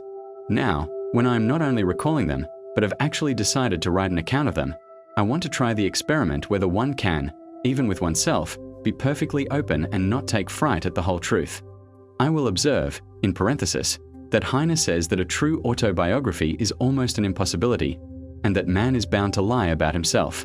He considers that Rousseau certainly told lies about himself in his Confessions, and even intentionally lied, out of vanity. I am convinced that Heine is right. I quite understand how sometimes one may, out of sheer vanity, attribute regular crimes to oneself, and indeed I can very well conceive that kind of vanity. But Heine judged of people who made their confessions to the public. I write only for myself, and I wish to declare once and for all that if I write as though I were addressing readers, that is simply because it is easier for me to write in that form. It is a form, an empty form. I shall never have readers. I have made this plain already. I don't wish to be hampered by any restrictions in the compilation of my notes. I shall not attempt any system or method. I will jot things down as I remember them. But here, perhaps, someone will catch at the word and ask me, if you really don't reckon on readers, why do you make such compacts with yourself, and on paper too, that is, that you won't attempt any system or method, that you jot things down as you remember them, and so on, and so on? Why are you explaining? Why do you apologize? Well, there it is, I answer. There is a whole psychology in all this, though. Perhaps it is simply that I am a coward, and perhaps that I purposely imagine an audience before me in order that I may be more dignified while I write. There are perhaps thousands of reasons. Again, what is my object precisely in writing? If it is not for the benefit of the public, why should I not simply recall these incidents in my own mind without putting them on paper? Quite so, but yet it is more imposing on paper. There is something more impressive in it. I shall be better able to criticize myself and improve my style. Besides, I shall perhaps obtain actual relief from writing. Today, for instance, I am particularly oppressed by one memory of a distant past. It came back vividly to my mind a few days ago, and has remained haunting me like an annoying tune that one cannot get rid of. And yet I must get rid of it somehow. I have hundreds of such reminiscences, but at times someone stands out from the 100 and oppresses me. For some reason, I believe that if I write it down, I should get rid of it. Why not try? Besides, I am bored, and I never have anything to do. Writing will be a sort of work. They say work makes mankind hearted and honest. Well, here is a chance for me, anyway. Snow is falling today, yellow and dingy. It fell yesterday, too, and a few days ago. I fancy it is the wet snow that has reminded me of that incident which I cannot shake off now. And so let it be a story apropos of the falling snow. Part 2. À propos of the wet snow. When from dark error's subjugation, my words of passionate exhortation had wrenched thy fainting spirit free, and writhing prone in thine affliction, thou didst recall with malediction the vice that had encompassed thee, and when thy slumbering conscience, fretting, by recollection's torturing flame, thou didst reveal the hideous setting of thy life's current ere I came, when suddenly I saw thee sicken, and weeping, hide thine anguished face, revolted, maddened, horror-stricken, at memories of foul disgrace. Nekrasov, translated by Juliet Soskis. At that time I was only 24. My life was even then gloomy, ill-regulated, and as solitary as that of a savage. I made friends with no one and positively avoided talking, and buried myself more and more in my hole. At work in the office, I never looked at anyone, and was perfectly well aware that my companions looked upon me, not only as a queer fellow, but even looked upon me. I always fancied this, with a sort of loathing. I sometimes wondered why it was that nobody except me fancied that he was looked upon with aversion. One of the clerks had a most repulsive, pockmarked face, which looked positively villainous. I believe I should not have dared to look at anyone with such an unsightly countenance. Another had such a very dirty old uniform that there was an unpleasant odor in his proximity. Yet not one of these gentlemen showed the slightest self-consciousness, either about their clothes or their countenance or their character in any way. Neither of them ever imagined that they were looked at with repulsion. If they had imagined it, they would not have minded, so long as their superiors did not look at them in that way. It is clear to me now that, owing to my unbounded vanity and to the high standard I set for myself, I often looked at myself with furious discontent, which verged on loathing, and so I inwardly attributed the same feeling to everyone. I hated my face, for instance. I thought it disgusting, and even suspected that there was something base in my expression, and so every day when I turned up at the office I tried to behave as independently as possible, and to assume a lofty expression, so that I might not be suspected of being abject. My face may be ugly, I thought, but let it be lofty, expressive, and, above all, extremely intelligent. But I was positively and painfully certain that it was impossible for my countenance ever to express those qualities. And what was worst of all, I thought it actually stupid looking, and I would have been quite satisfied if I could have looked intelligent. In fact, I would even have put up with looking base if, at the same time, my face could have been thought strikingly intelligent. Of course, I hated my fellow clerks one and all, and I despised them all, yet at the same time I was, as it were, afraid of them. In fact, it happened at times that I thought more highly of them than of myself. It somehow happened quite suddenly that I alternated between despising them and thinking them superior to myself. A cultivated and decent man cannot be vain without setting a fearfully high standard for himself, and without despising and almost hating himself at certain moments. But whether I despised them or thought them superior, I dropped my eyes almost every time I met anyone. I even made experiments whether I could face so and so's looking at me, and I was always the first to drop my eyes. This worried me to distraction. I had a sickly dread, too, of being ridiculous, and so had a slavish passion for the conventional in everything external. I loved to fall into another circumstance, too, worried me in those days, that there was no one like me and I was unlike anyone else. I am alone and they are everyone, I thought and pondered. From that it is evident that I was still a youngster. The very opposite sometimes happened. It was loathsome sometimes to go to the office. Things reached such a point that I often came home ill. But all at once, apropos of nothing, there would come a phase of skepticism and indifference. Everything happened in phases to me, and I would laugh myself at my intolerance and fastidiousness. I would reproach myself with being romantic. At one time, I was unwilling to speak to anyone, while at other times I would not only talk, but go to the length of contemplating making friends with them. All my fastidiousness would suddenly, for no rhyme or reason, vanish. Who knows, perhaps I never had really had it, and it had simply been affected, and got out of books. I have not decided that question even now. Once I quite made friends with them, visited their homes, played preference, drank vodka, talked of promotions. But here let me make a digression. We Russians, speaking generally, have never had those foolish transcendental romantics, German, and still more French, on whom nothing produces any effect. If there were an earthquake, if all France perished at the barricades, they would still be the same. They would not even have the decency to effect a change, but would still go on singing their transcendental songs to the hour of their death, because they are fools. We, in Russia, have no fools. That is well known. That is what distinguishes us from foreign lands. Consequently, these transcendental natures are not found amongst us in their pure form. The idea that they are is due to our realistic journalists and critics of that day, always on the lookout for Kostanzhoglos and Uncle Pyotr Ivanitchs and foolishly accepting them as our ideal. They have slandered our romantics, taking them for the same transcendental sort as in Germany or France.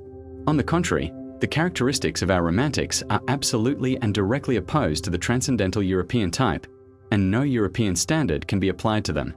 Allow me to make use of this word romantic, an old-fashioned and much respected word which has done good service and is familiar to all. The characteristics of our romantic are to understand everything, to see everything and to see it often incomparably more clearly than our most realistic minds see it, to refuse to accept anyone or anything, but at the same time not to despise anything, to give way, to yield, from policy, never to lose sight of a useful practical object, such as rent-free quarters at the government expense, pensions, decorations, to keep their eye on that object through all the enthusiasms and volumes of lyrical poems, and at the same time to preserve the sublime and the beautiful inviolate within them to the hour of their death, and to preserve themselves also, incidentally, like some precious jewel wrapped in cotton will if only for the benefit of the sublime and the beautiful.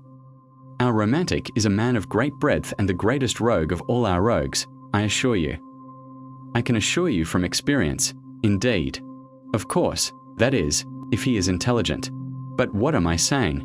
The romantic is always intelligent, and I only meant to observe that although we have had foolish romantics, they don't count, and they were only so because in the flower of their youth they degenerated into Germans, and to preserve their precious jewel more comfortably, settled somewhere out there, by preference in Weimar or the Black Forest. I, for instance, genuinely despised my official work and did not openly abuse it simply because I was in it myself and got a salary for it. Anyway, take note, I did not openly abuse it. Our romantic would rather go out of his mind, a thing, however, which very rarely happens, than take to open abuse, unless he had some other career in view, and he is never kicked out. At most, they would take him to the lunatic asylum as the King of Spain if he should go very mad. But it is only the thin, fair people who go out of their minds in Russia. Innumerable romantics attain later in life to considerable rank in the service. Their many-sidedness is remarkable. And what a faculty they have for the most contradictory sensations. I was comforted by this thought even in those days, and I am of the same opinion now. That is why there are so many broad natures among us who never lose their ideal even in the depths of degradation, and though they never stir a finger for their ideal, though they are arrant thieves and knaves, yet they tearfully cherish their first ideal and are extraordinarily honest at heart. Yes, it is only among us that the most incorrigible rogue can be absolutely and loftily honest at heart without in the least ceasing to be a rogue. I repeat, our romantics, frequently, become such accomplished rascals, I use the term rascals affectionately, suddenly display such a sense of reality and practical knowledge that their bewildered superiors and the public generally can only ejaculate in amazement. Their many-sidedness is really amazing, and goodness knows what it may develop into later on, and what the future has in store for us. It is not a poor material. I do not say this from any foolish or boastful patriotism, but I feel sure that you are again imagining that I am joking. Or perhaps it's just the contrary and you are convinced that I really think so.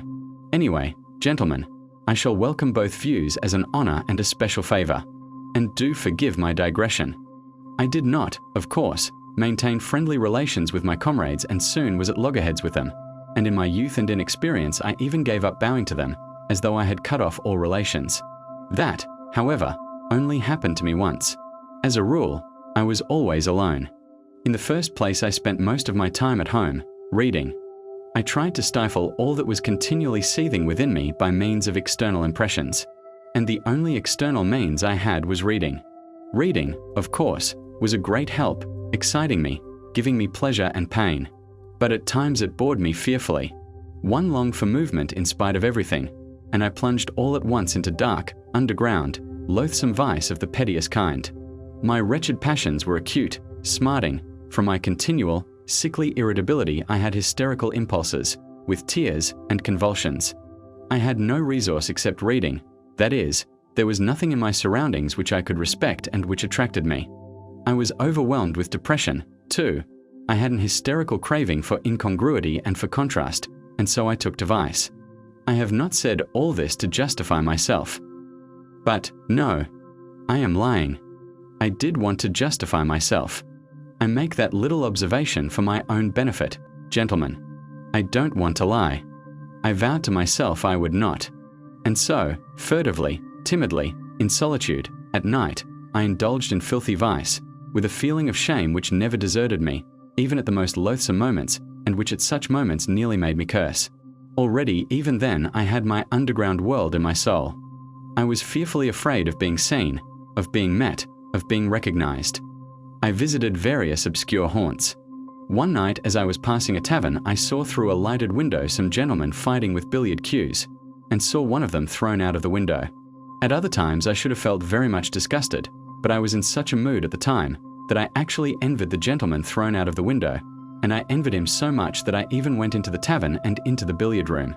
Perhaps, I thought, I'll have a fight, too, and they'll throw me out of the window. I was not drunk, but what is one to do? Depression will drive a man to such a pitch of hysteria. But nothing happened. It seemed that I was not even equal to being thrown out of the window, and I went away without having my fight. An officer put me in my place from the first moment. I was standing by the billiard table and in my ignorance blocking up the way, and he wanted to pass.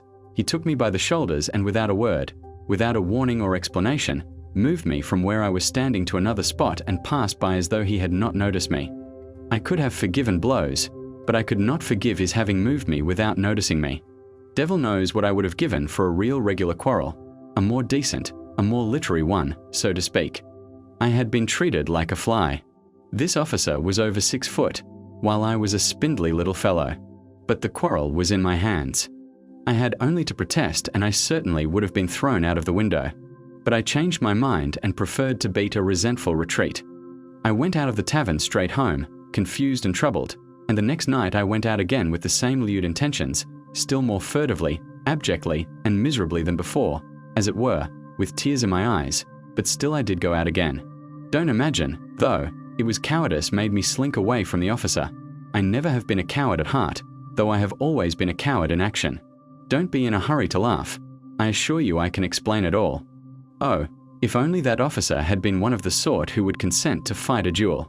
But no, he was one of those gentlemen, alas, long extinct, who preferred fighting with cues or, like Gogol's Lieutenant Pirogov, appealing to the police. They did not fight duels and would have thought a duel with a civilian like me an utterly unseemly procedure in any case, and they looked upon the duel altogether as something impossible, something free-thinking and French. But they were quite ready to bully, especially when they were over 6 foot. I did not slink away through cowardice, but through an unbounded vanity. I was afraid not of his 6 foot, not of getting a sound thrashing and being thrown out of the window. I should have had physical courage enough, I assure you, but I had not the moral courage. What I was afraid of was that everyone present, from the insolent marker down to the lowest little stinking, pimply clerk in a greasy collar, would jeer at me and fail to understand when I began to protest and to address them in literary language.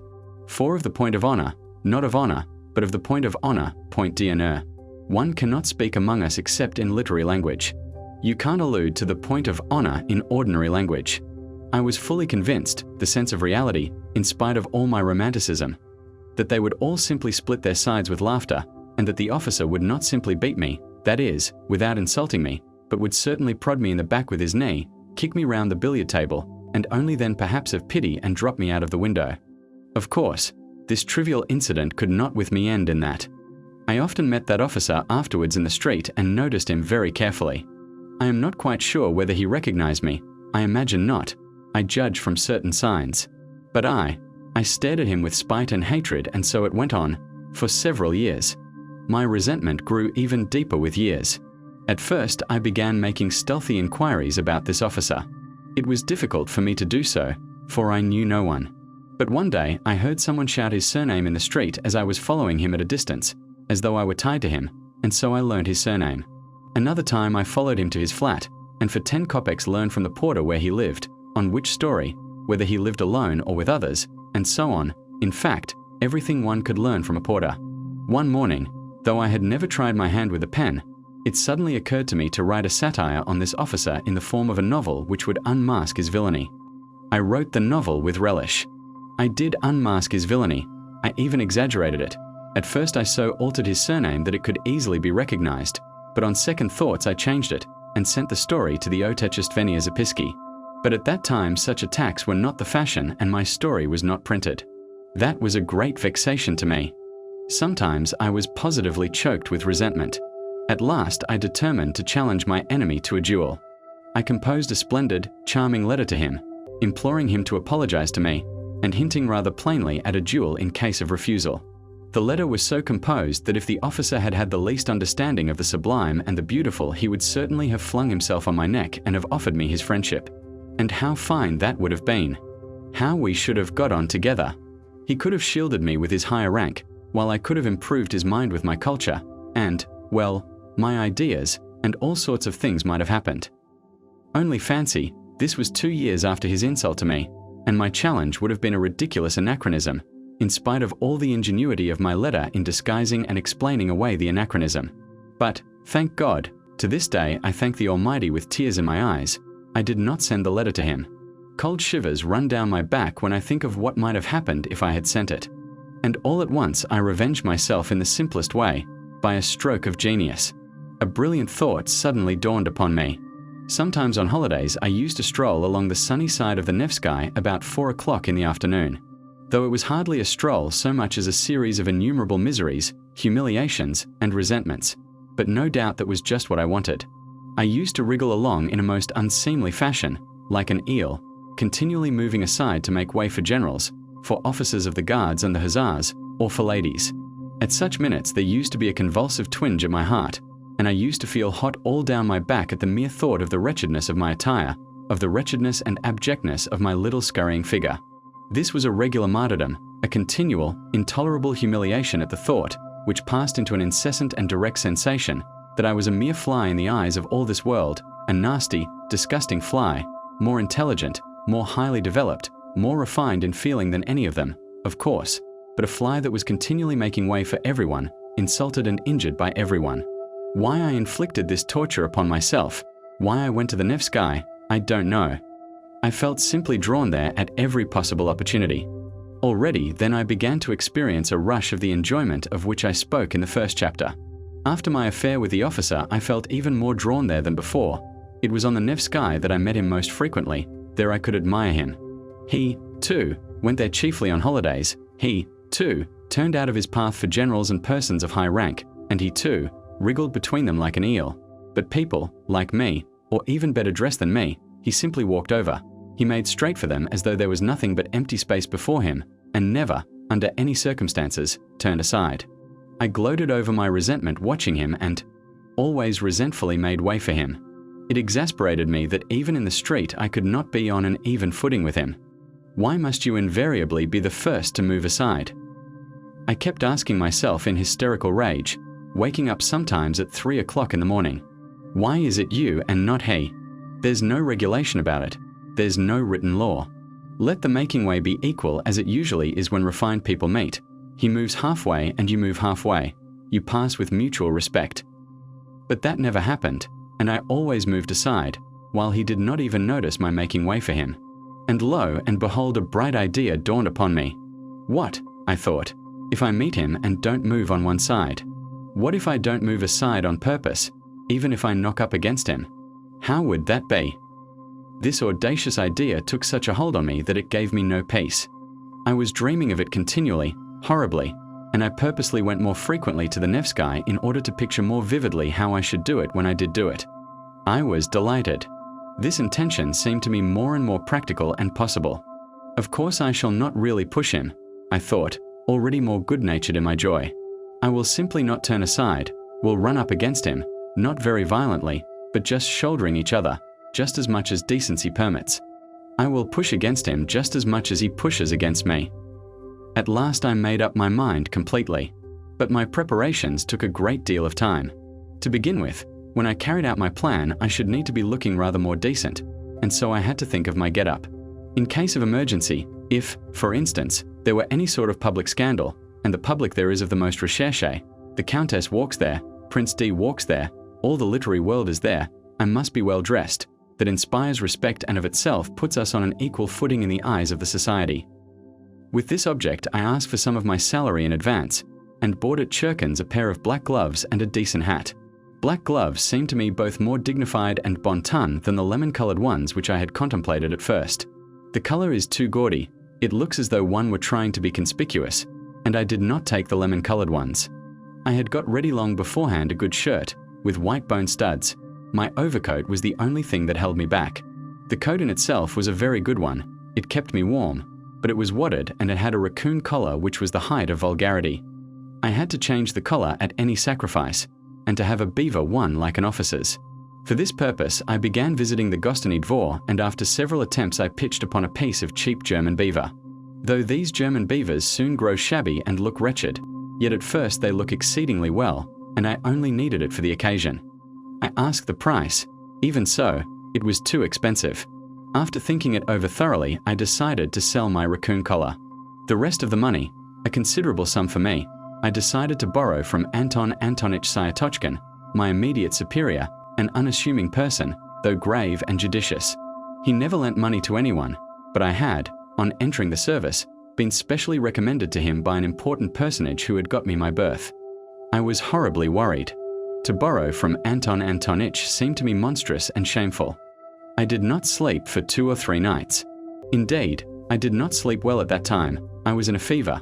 I had a vague sinking at my heart, or else a sudden throbbing.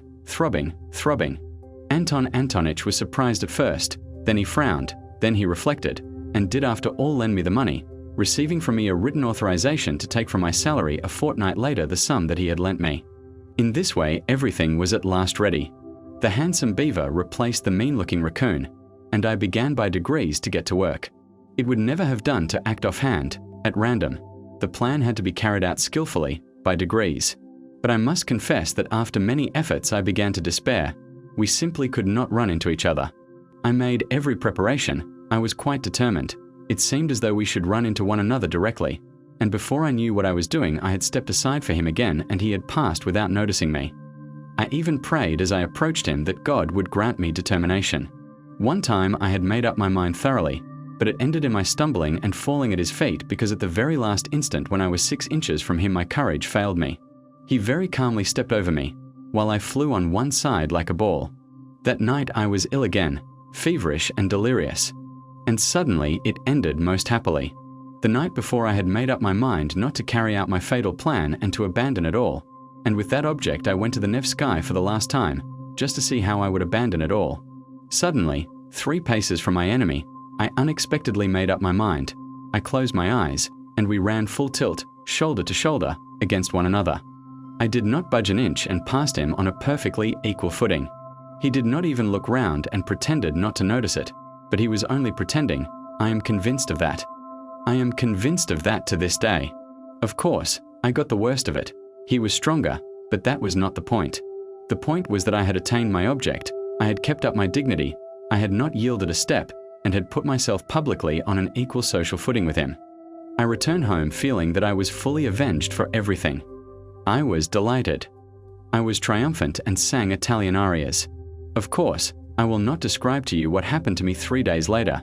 If you have read my first chapter, you can guess for yourself. The officer was afterwards transferred. I have not seen him now for 14 years. What is the dear fellow doing now? Whom is he walking over?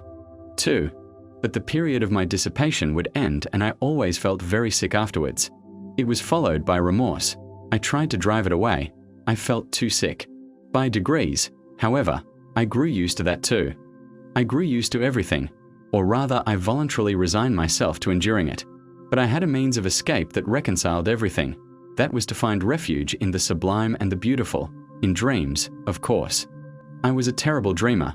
I would dream for 3 months on end, tucked away in my corner, and you may believe me that at those moments I had no resemblance to the gentleman who, in the perturbation of his chicken heart, put a collar of German beaver on his greatcoat. I suddenly became a hero. I would not have admitted my 6-foot lieutenant even if he had called on me. I could not even picture him before me then. What were my dreams and how I could satisfy myself with them? It is hard to say now, but at the time I was satisfied with them. Though, indeed, even now, I am to some extent satisfied with them. Dreams were particularly sweet and vivid after a spell of dissipation. They came with remorse and with tears, with curses and transports. There were moments of such positive intoxication, of such happiness, that there was not the faintest trace of irony within me, on my honor. I had faith, hope, love. I believed blindly at such times that by some miracle, by some external circumstance, all this would suddenly open out, expand, that suddenly a vista of suitable activity, beneficent, good, and, above all, ready-made. What sort of activity I had no idea, but the great thing was that it should be all ready for me, would rise up before me, and I should come out into the light of day, almost riding a white horse and crowned with laurel. Anything but the foremost place I could not conceive for myself, and for that very reason I quite contentedly occupied the lowest in reality. Either to be a hero or to grovel in the mud. There was nothing between. That was my ruin, for when I was in the mud I comforted myself with the thought that at other times I was a hero, and the hero was a cloak for the mud. For an ordinary man it was shameful to defile himself, but a hero was too lofty to be utterly defiled, and so he might defile himself. It is worth noting that these attacks of the sublime and the beautiful visited me even during the period of dissipation and just at the times when I was touching the bottom. They came in separate spurts, as though reminding me of themselves, but did not banish the dissipation by their appearance. On the contrary, they seemed to add a zest to it by contrast, and were only sufficiently present to serve as an appetizing sauce. That sauce was made up of contradictions and sufferings, of agonizing inward analysis, and all these pangs and pinpricks gave a certain piquancy, even a significance to my dissipation, in fact, completely answered the purpose of an appetizing sauce. There was a certain depth of meaning in it, and I could hardly have resigned myself to the simple, vulgar, direct debauchery of a clerk and have endured all the filthiness of it. What could have allured me about it then and have drawn me at night into the street? No, I had a lofty way of getting out of it all. And what loving kindness, O Lord, what loving kindness I felt at times in those dreams of mine. In those flights into the sublime and the beautiful, though it was fantastic love, though it was never applied to anything human in reality, yet there was so much of this love that one did not feel afterwards even the impulse to apply it in reality. That would have been superfluous. Everything, however, passed satisfactorily by a lazy and fascinating transition into the sphere of art, that is, into the beautiful forms of life, lying ready, largely stolen from the poets and novelists and adapted to all sorts of needs and uses. I, for instance, was triumphant over everyone. Everyone, of course, was in dust and ashes, and was forced spontaneously to recognize my superiority, and I forgave them all. I was a poet and a grand gentleman. I fell in love. I came in for countless millions and immediately devoted them to humanity, and at the same time I confessed before all the people my shameful deeds, which, of course, were not merely shameful, but had in them much that was sublime and beautiful, something in the Manfred style. Everyone would kiss me and weep. What idiots they would be if they did not, while I should go barefoot and hungry preaching new ideas and fighting a victorious Austerlitz against the obscurantists. Then the band would play a march, an amnesty would be declared, the Pope would agree to retire from Rome to Brazil. Then there would be a ball for the whole of Italy at the Villa Borghese on the shores of Lake Como being for that purpose transferred to the neighborhood of Rome. Then would come a scene in the bushes, and so on, as though you did not know all about it? You will say that it is vulgar and contemptible to drag all this into public after all the tears and transports which I have myself confessed. But why is it contemptible? Can you imagine that I am ashamed of it all, and that it was stupider than anything in your life, gentlemen?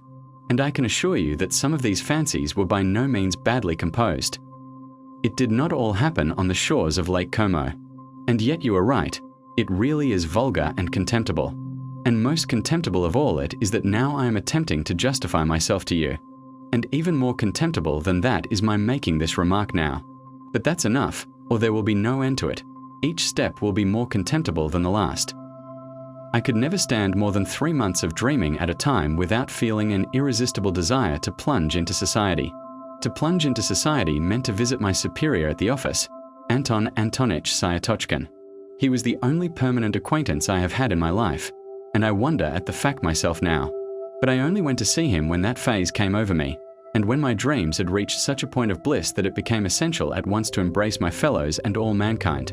And for that purpose I needed, at least, one human being actually existing. I had to call on Anton Antonich, however, on Tuesday, his at-home day, so I had always to time my passionate desire to embrace humanity so that it might fall on a Tuesday. This Anton Antonich lived on the 4th story in a house in 5 corners, in 4 low-pitched rooms, one smaller than the other, of a particularly frugal and sallow appearance. He had 2 daughters and their aunt, who used to pour out the tea. Of the daughters, one was 13 and another 14. They both had snub noses, and I was awfully shy of them because they were always whispering and giggling together. The master of the house usually sat in his study on a leather couch in front of the table with some grey-headed gentleman, usually a colleague from our office or some other department. I never saw more than 2 or 3 visitors there, always the same. They talked about the excise duty, about business in the Senate, about salaries, about promotions, about His Excellency, and the best means of pleasing him, and so on. I had the patience to sit like a fool beside these people for 4 hours at a stretch, listening to them without knowing what to say to them or venturing to say a word. I became stupefied. Several times I felt myself perspiring. I was overcome by a sort of paralysis, but this was pleasant and good for me. On returning home, I deferred for a time my desire to embrace all mankind. I had, however, one other acquaintance of a sort, Simonov, who was an old schoolfellow. I had a number of schoolfellows, indeed, in Petersburg, but I did not associate with them and had even given up nodding to them in the street. I believe I had transferred into the department I was in simply to avoid their company and to cut off all connection with my hateful childhood. Curses on that school and all those terrible years of penal servitude. In short, I parted from my schoolfellows as soon as I got out into the world. There were 2 or 3 left to whom I nodded in the street. One of them was Simonov, who had in no way been distinguished at school, was of a quiet and equable disposition, but I discovered in him a certain independence of character and even honesty. I don't even suppose that he was particularly stupid. I had at one time spent some rather soulful moments with him, but these had not lasted long and had somehow been suddenly clouded over. He was evidently uncomfortable at these reminiscences, and was, I fancy, always afraid that I might take up the same tone again. I suspected that he had an aversion for me, but still I went on going to see him, not being quite certain of it. And so on one occasion, unable to endure my solitude and knowing that as it was Thursday Anton Antonich's door would be closed, I thought of Simonov. Climbing up to his 4th story, I was thinking that the man disliked me and that it was a mistake to go and see him. But as it always happened that such reflections impelled me, as though purposely, to put myself into a false position, I went in. It was almost a year since I had last seen Simonov. 3. I found 2 of my old schoolfellows with him. They seemed to be discussing an important matter. All of them took scarcely any notice of my entrance, which was strange, for I had not met them for years. Evidently, they looked upon me as something on the level of a common fly. I had not been treated like that even at school, though they all hated me. I knew, of course, that they must despise me now for my lack of success in the service, and for my having let myself sink so low, going about badly dressed and so on, which seemed to them a sign of my incapacity and insignificance. But I had not expected such contempt. Simonov was positively surprised at my turning up. Even in old days he had always seemed surprised at my coming. All this disconcerted me. I sat down, feeling rather miserable, and began listening to what they were saying. They were engaged in warm and earnest conversation about a farewell dinner which they wanted to arrange for the next day to a comrade of theirs called Zverkov, an officer in the army, who was going away to a distant province. This Zverkov had been all the time at school with me too. I had begun to hate him particularly in the upper forms. In the lower forms he had simply been a pretty, playful boy whom everybody liked. I had hated him, however, even in the lower forms, just because he was a pretty and playful boy. He was always bad at his lessons and got worse and worse as he went on. However, he left with a good certificate, as he had powerful interests. During his last year at school he came in for an estate of 200 serfs, and as almost all of us were poor he took up a swaggering tone among us. He was vulgar in the extreme, but at the same time he was a good-natured fellow, even in his swaggering. In spite of superficial, fantastic, and sham notions of honor and dignity, all but very few of us positively grovelled before Zverkov, and the more so the more he swaggered. And it was not from any interested motive that they grovelled, but simply because he had been favoured by the gifts of nature. Moreover, it was, as it were, an accepted idea among us that Zverkov was a specialist in regard to tact and the social graces. This last fact particularly infuriated me. I hated the abrupt self-confident tone of his voice, his admiration of his own witticisms, which were often frightfully stupid, though he was bold in his language. I hated his handsome, but stupid face, for which I would, however, have gladly exchanged my intelligent one, and the free and easy military manners in fashion in the 40s. I hated the way in which he used to talk of his future conquests of women. He did not venture to begin his attack upon women until he had the epaulets of an officer, and was looking forward to them with impatience, and boasted of the duels he would constantly be fighting. I remember how I, invariably so taciturn, suddenly fastened upon Zverkov, when one day talking at a leisure moment with his schoolfellows of his future relations with the fair sex, and growing as sportive as a puppy in the sun, he all at once declared that he would not leave a single village girl on his estate unnoticed, that was his droit de seigneur, and that if the peasants dared to protest he would have them all flogged and double the tax on them, the bearded rascals. Our servile rabble applauded, but I attacked him, not from compassion for the girls and their fathers, but simply because they were applauding such an insect. I got the better of him on that occasion, but though Zverkov was stupid he was lively and impudent, and so laughed it off, and in such a way that my victory was not really complete. The laugh was on his side. He got the better of me on several occasions afterwards, but without malice, jestingly, casually. I remained angrily and contemptuously silent and would not answer him. When we left school he made advances to me. I did not rebuff them, for I was flattered, but we soon parted and quite naturally. Afterwards, I heard of his barrack-room success as a lieutenant and of the fast life he was leading. Then there came other rumors of his successes in the service. By then he had taken to cutting me in the street, and I suspected that he was afraid of compromising himself by greeting a personage as insignificant as me. I saw him once in the theater, in the third tier of boxes. By then he was wearing shoulder straps. He was twisting and twirling about, ingratiating himself with the daughters of an ancient general. In 3 years he had gone off considerably, though he was still rather handsome and adroit. One could see that by the time he was 30 he would be corpulent. So it was to this Zverkov that my schoolfellows were going to give a dinner on his departure. They had kept up with him for those 3 years, though privately they did not consider themselves on an equal footing with him. I am convinced of that. Of Semenov's 2 visitors, one was Ferfitchkin, a Russianized German, a little fellow with the face of a monkey, a blockhead who was always deriding everyone, a very bitter enemy of mine from our days in the lower forms, a vulgar, impudent, swaggering fellow who affected a most sensitive feeling of personal honor, though, of course, he was a wretched little coward at heart. He was one of those worshippers of Zverkov who made up to the latter from interested motives, and often borrowed money from him. Semenov's other visitor, Trudolyubov, was a person in no way remarkable, a tall young fellow, in the army, with a cold face, fairly honest, though he worshipped success of every sort, and was only capable of thinking of promotion. He was some sort of distant relation of Zverkov's, and this, foolish as it seems, gave him a certain importance among us. He always thought me of no consequence whatever. His behavior to me, though not quite courteous, was tolerable. Well, with 7 rubles each, said Trudolyubov, 21 rubles between the 3 of us, we ought to be able to get a good dinner. Zverkov, of course, won't pay. Of course not, since we are inviting him, Semenov decided. Can you imagine? Ferfitchkin interrupted hotly and conceitedly, like some insolent flunky boasting of his master the general's decorations.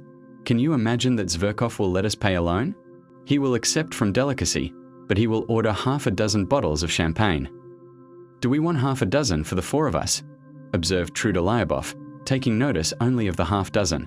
So the 3 of us, with Zverkov for the 4th, 21 rubles, at the Hotel de Paris at 5 o'clock tomorrow. Semenov, who had been asked to make the arrangements, concluded finally. How 21 rubles?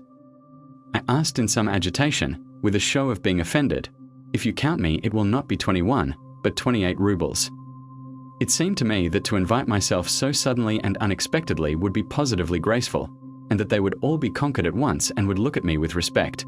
Do you want to join, too? Semenov observed, with no appearance of pleasure, seeming to avoid looking at me. He knew me through and through. It infuriated me that he knew me so thoroughly. Why not? I am an old schoolfellow of his, too, I believe, and I must own I feel hurt that you have left me out, I said, boiling over again. And where were we to find you? Ferfitchkin put in roughly. You never were on good terms with Zverkov, Trudolyubov added, frowning. But I had already clutched at the idea and would not give it up. It seems to me that no one has a right to form an opinion upon that, I retorted in a shaking voice, as though something tremendous had happened. Perhaps that is just my reason for wishing it now, that I have not always been on good terms with him. Oh, there's no making you out, with these refinements, Trudolyubov jeered. We'll put your name down, Semenov decided, addressing me. Tomorrow at 5 o'clock at the Hotel de Paris. What about the money? Ferfitchkin began in an undertone, indicating me to Semenov, but he broke off, for even Semenov was embarrassed. That will do, said Trudolyubov, getting up. If he wants to come so much, let him. But it's a private thing, between us friends, Ferfitchkin said crossly, as he, too, picked up his hat. It's not an official gathering. We do not want it all, perhaps. They went away. Ferfitchkin did not greet me in any way as he went out. Trudolyubov barely nodded. Semenov, with whom I was left tete-a-tete, was in a state of vexation and perplexity, and looked at me queerly. He did not sit down and did not ask me to. Yes. Tomorrow, then. Will you pay your subscription now? I just ask so as to know, he muttered in embarrassment. I flushed crimson.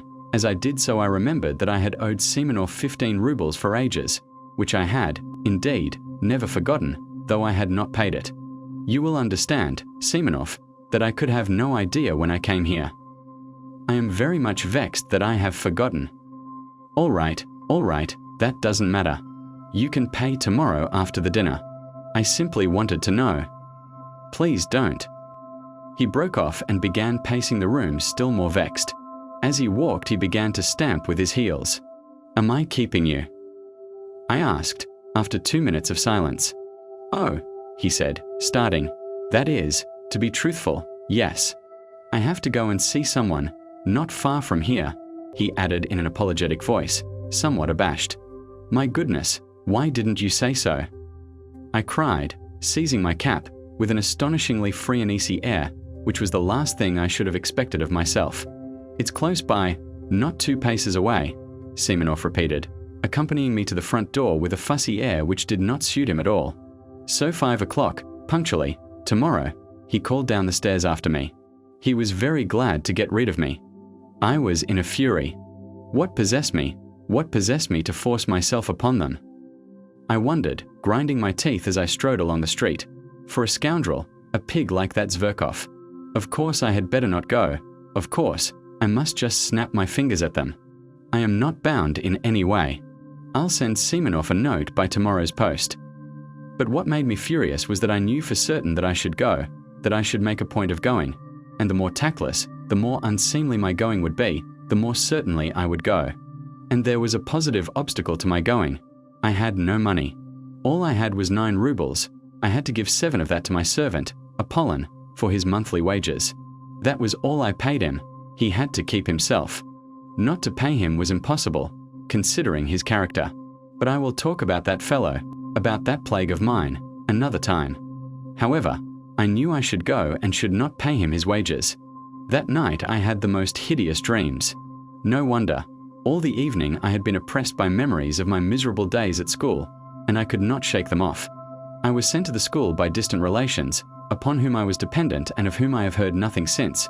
They sent me there a forlorn, silent boy, already crushed by their reproaches, already troubled by doubt, and looking with savage distrust at everyone. My schoolfellows met me with spiteful and merciless jibes because I was not like any of them. But I could not endure their taunts. I could not give in to them with the ignoble readiness with which they gave in to one another. I hated them from the first, and shut myself away from everyone in timid, wounded, and disproportionate pride. Their coarseness revolted me. They laughed cynically at my face, at my clumsy figure, and yet what stupid faces they had themselves. In our school, the boys' faces seemed in a special way to degenerate and grow stupider. How many fine-looking boys came to us? In a few years, they became repulsive. Even at 16, I wondered at them morosely. Even then, I was struck by the pettiness of their thoughts, the stupidity of their pursuits, their games, their conversations. They had no understanding of such essential things. They took no interest in such striking, impressive subjects that I could not help considering them inferior to myself.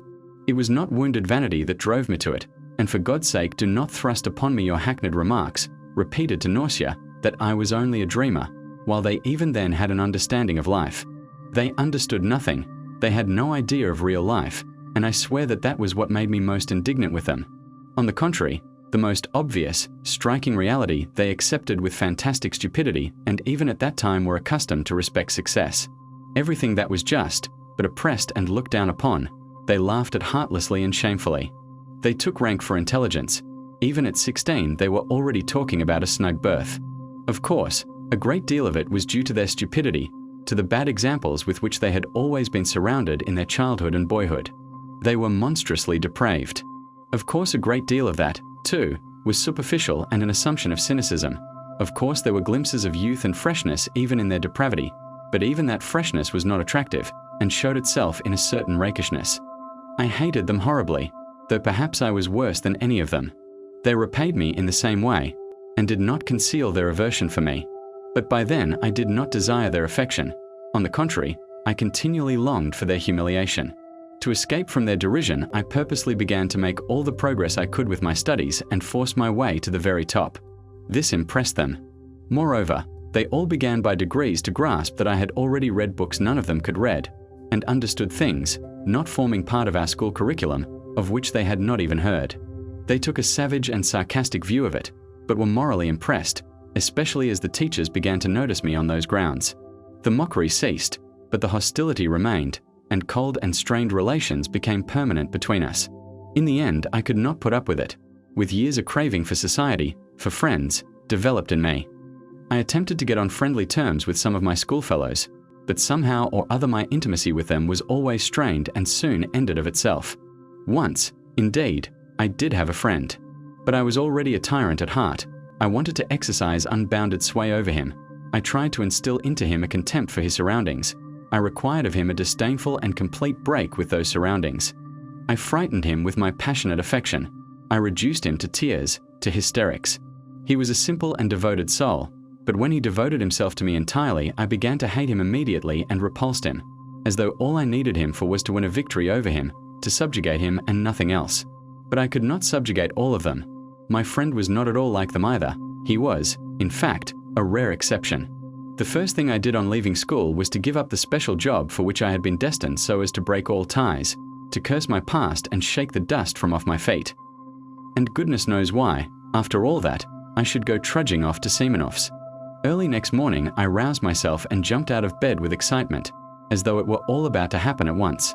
But I believed that some radical change in my life was coming, and would inevitably come that day. Owing to its rarity, perhaps, any external event, however trivial, always made me feel as though some radical change in my life were at hand. I went to the office, however, as usual, but sneaked away home 2 hours earlier to get ready. The great thing, I thought, is not to be the first to arrive, or they will think I am overjoyed at coming. But there were thousands of such great points to consider, and they all agitated and overwhelmed me. I polished my boots a second time with my own hands. Nothing in the world would have induced Apollon to clean them twice a day, as he considered that it was more than his duties required of him. I stole the brushes to clean them from the passage, being careful he should not detect it, for fear of his contempt. Then I minutely examined my clothes and thought that everything looked old, worn and threadbare. I had let myself get too slovenly. My uniform, perhaps, was tidy, but I could not go out to dinner in my uniform. The worst of it was that on the knee of my trousers was a big yellow stain. I had a foreboding that that stain would deprive me of 9/10 of my personal dignity. I knew, too, that it was very poor to think so. But this is no time for thinking.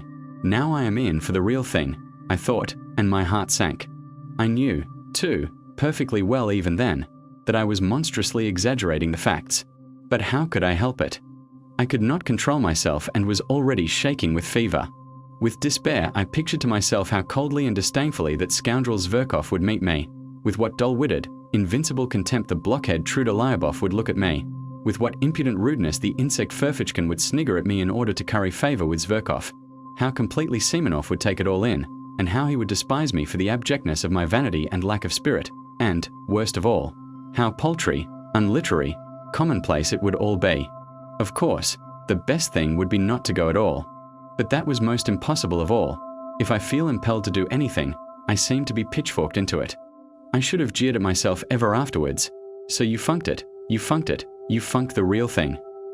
On the contrary, I passionately longed to show all that rabble that I was by no means such a spiritless creature as I seemed to myself.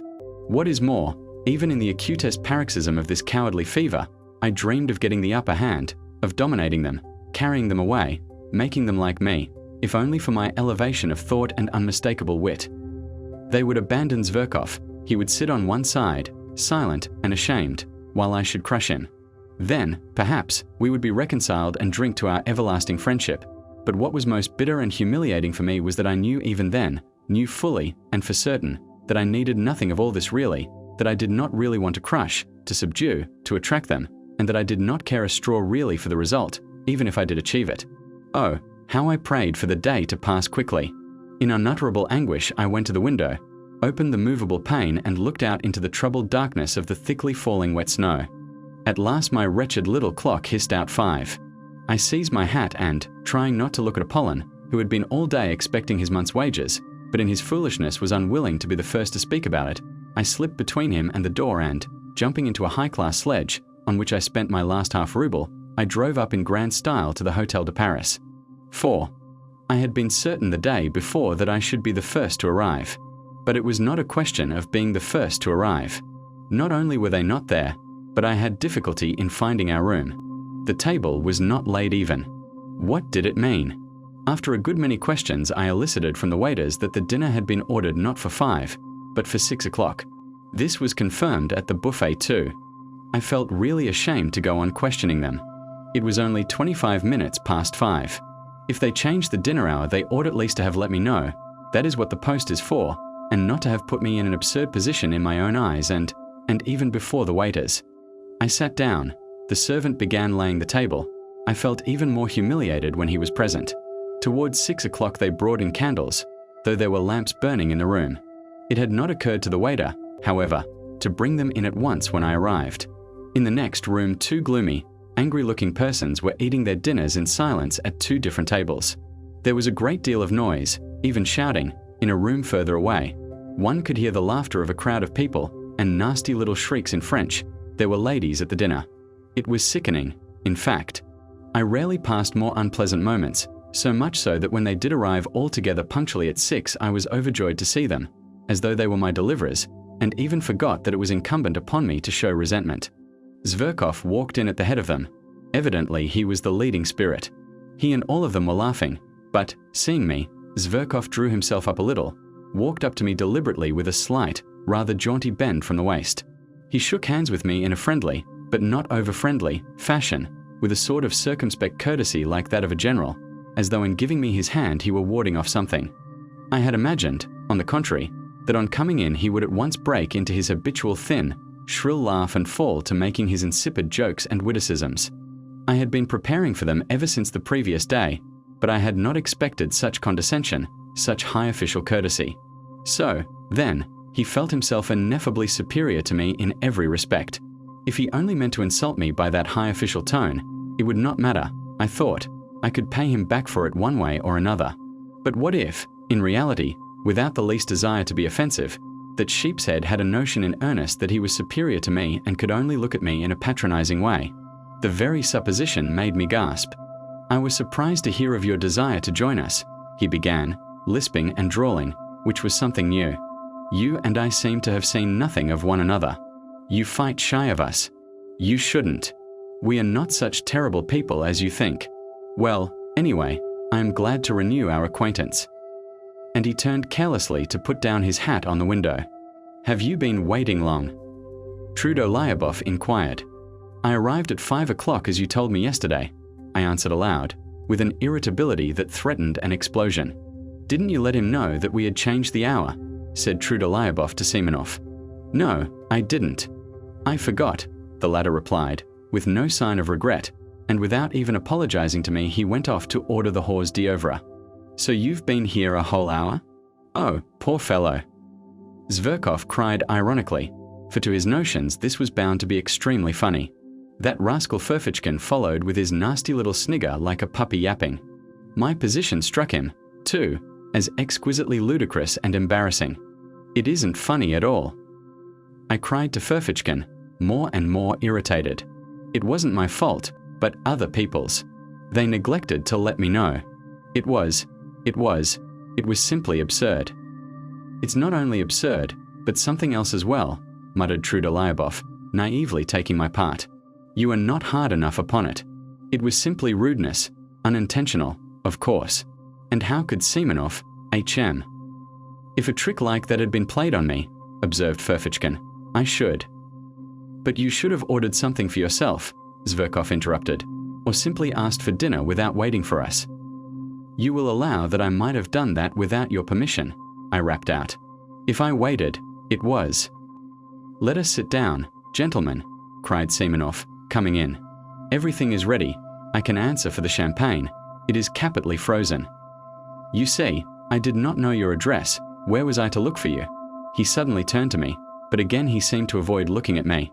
Evidently, he had something against me. It must have been what happened yesterday. All sat down. I did the same. It was a round table. Trudolyubov was on my left, Simonov on my right. Zverkov was sitting opposite, Ferfitchkin next to him, between him and Trudolyubov. "Tell me, are you in a government office?" Zverkov went on attending to me. Seeing that I was embarrassed, he seriously thought that he ought to be friendly to me and, so to speak, cheer me up. Does he want me to throw a bottle at his head? I thought, in a fury. In my novel surroundings, I was unnaturally ready to be irritated. "In the N office," I answered jerkily, with my eyes on my plate. And haravi you a go de birth? I say, what marade you leave your original job? What marade me was that I wanted to leave my original job. I drawled more than he, hardly able to control myself. Ferfitchkin went off into a guffaw. Semenov looked at me ironically. Trudolyubov left off eating and began looking at me with curiosity. Zverkov winced, but he tried not to notice it. And the remuneration? What remuneration? I mean, your salary. Why are you cross-examining me? However, I told him at once what my salary was. I turned horribly red. It is not very handsome, Zverkov observed majestically. Yes, you can't afford to dine at cafes on that, Ferfitchkin added insolently. To my thinking it's very poor, Trudolyubov observed gravely. And how thin you have grown. How you have changed, added Zverkov, with a shade of venom in his voice, scanning me and my attire with a sort of insolent compassion. Oh, spare his blushes, cried Ferfitchkin, sniggering. My dear sir, allow me to tell you I am not blushing, I broke out at last. Do you hear? I am dining here, at this cafe, at my own expense, not at other people's. Note that, Mr. Ferfitchkin. What at? Isn't everyone here dining at his own expense? You would seem to be. Ferfitchkin flew out at me, turning as red as a lobster, and looking me in the face with fury. Tak, I answered, feeling I had gone too far, and I imagine it would be better to talk of something more intelligent. You intend to show off your intelligence, I suppose? Don't disturb yourself, that would be quite out of place here. Why are you clacking away like that, my good sir, eh? Have you gone out of your wits in your office? Enough, gentlemen, enough. Zverkov cried, authoritatively. How stupid it is, muttered Semenov. It really is stupid. We have met here, a company of friends, for a farewell dinner to a comrade, and you carry on an altercation, said Trudolyubov, rudely addressing himself to me alone. You invited yourself to join us, so don't disturb the general harmony. Enough, enough, cried Zverkov. Give over, gentlemen, it's out of place. Better let me tell you how I nearly got married the day before yesterday. And then followed a burlesque narrative of how this gentleman had almost been married 2 days before. There was not a word about the marriage, however, but the story was adorned with generals, colonels, and kammerjunkers, while Zverkov almost took the lead among them. It was greeted with approving laughter. Ferfitchkin positively squealed. No one paid any attention to me, and I sat crushed and humiliated. Good heavens, these are not the people for me. I thought, and what a fool I have made of myself before them. I let Ferfitchkin go too far, though. The brutes imagine they are doing me an honor in letting me sit down with them. They don't understand that it's an honor to them and not to me. I've grown thinner. My clothes. Oh, damn my trousers. Zverkov noticed the yellow stain on the knee as soon as he came in. But what's the use? I must get up at once, this very minute, take my hat and simply go without a word, with contempt. And tomorrow I can send a challenge. The scoundrels. As though I cared about the 7 rubles. They may think. Damn it. I don't care about the 7 rubles. I'll go this minute. Of course I remained. I drank sherry and Lafite by the glassful in my discomfiture. Being unaccustomed to it, I was quickly affected. My annoyance increased as the wine went to my head. I longed all at once to insult them all in a most flagrant manner and then go away. To seize the moment and show what I could do, so that they would say, he's clever, though he is absurd, and, in fact, damn them all. I scanned them all insolently with my drowsy eyes, but they seemed to have forgotten me altogether. They were noisy, vociferous, cheerful. Zverkov was talking all the time. I began listening. Zverkov was talking of some exuberant lady whom he had at last led on to declaring her love. Of course, he was lying like a horse, and how he had been helped in this affair by an intimate friend of his, a Prince Collier, an officer in the Hussars, who had 3,000 serfs. And yet this Collier, who has 3,000 serfs, has not put in an appearance here tonight to see you off. I cut in suddenly. For 1 minute everyone was silent. You are drunk already. Trudolyubov deigned to notice me at last, glancing contemptuously in my direction. Zverkov, without a word, examined me as though I were an insect. I dropped my eyes. Semenov made haste to fill up the glasses with champagne. Trudolyubov raised his glass, as did everyone else but me. "Your health and good luck on the journey," he cried to Zverkov. "To old times, to our future, hurrah!" They all tossed off their glasses and crowded round Zverkov to kiss him. I did not move. My full glass stood untouched before me. "Why, aren't you going to drink it?" roared Trudolyubov, losing patience and turning menacingly to me. "I want to make a speech separately, on my own account, and then I'll drink it, Mr. Trudolyubov."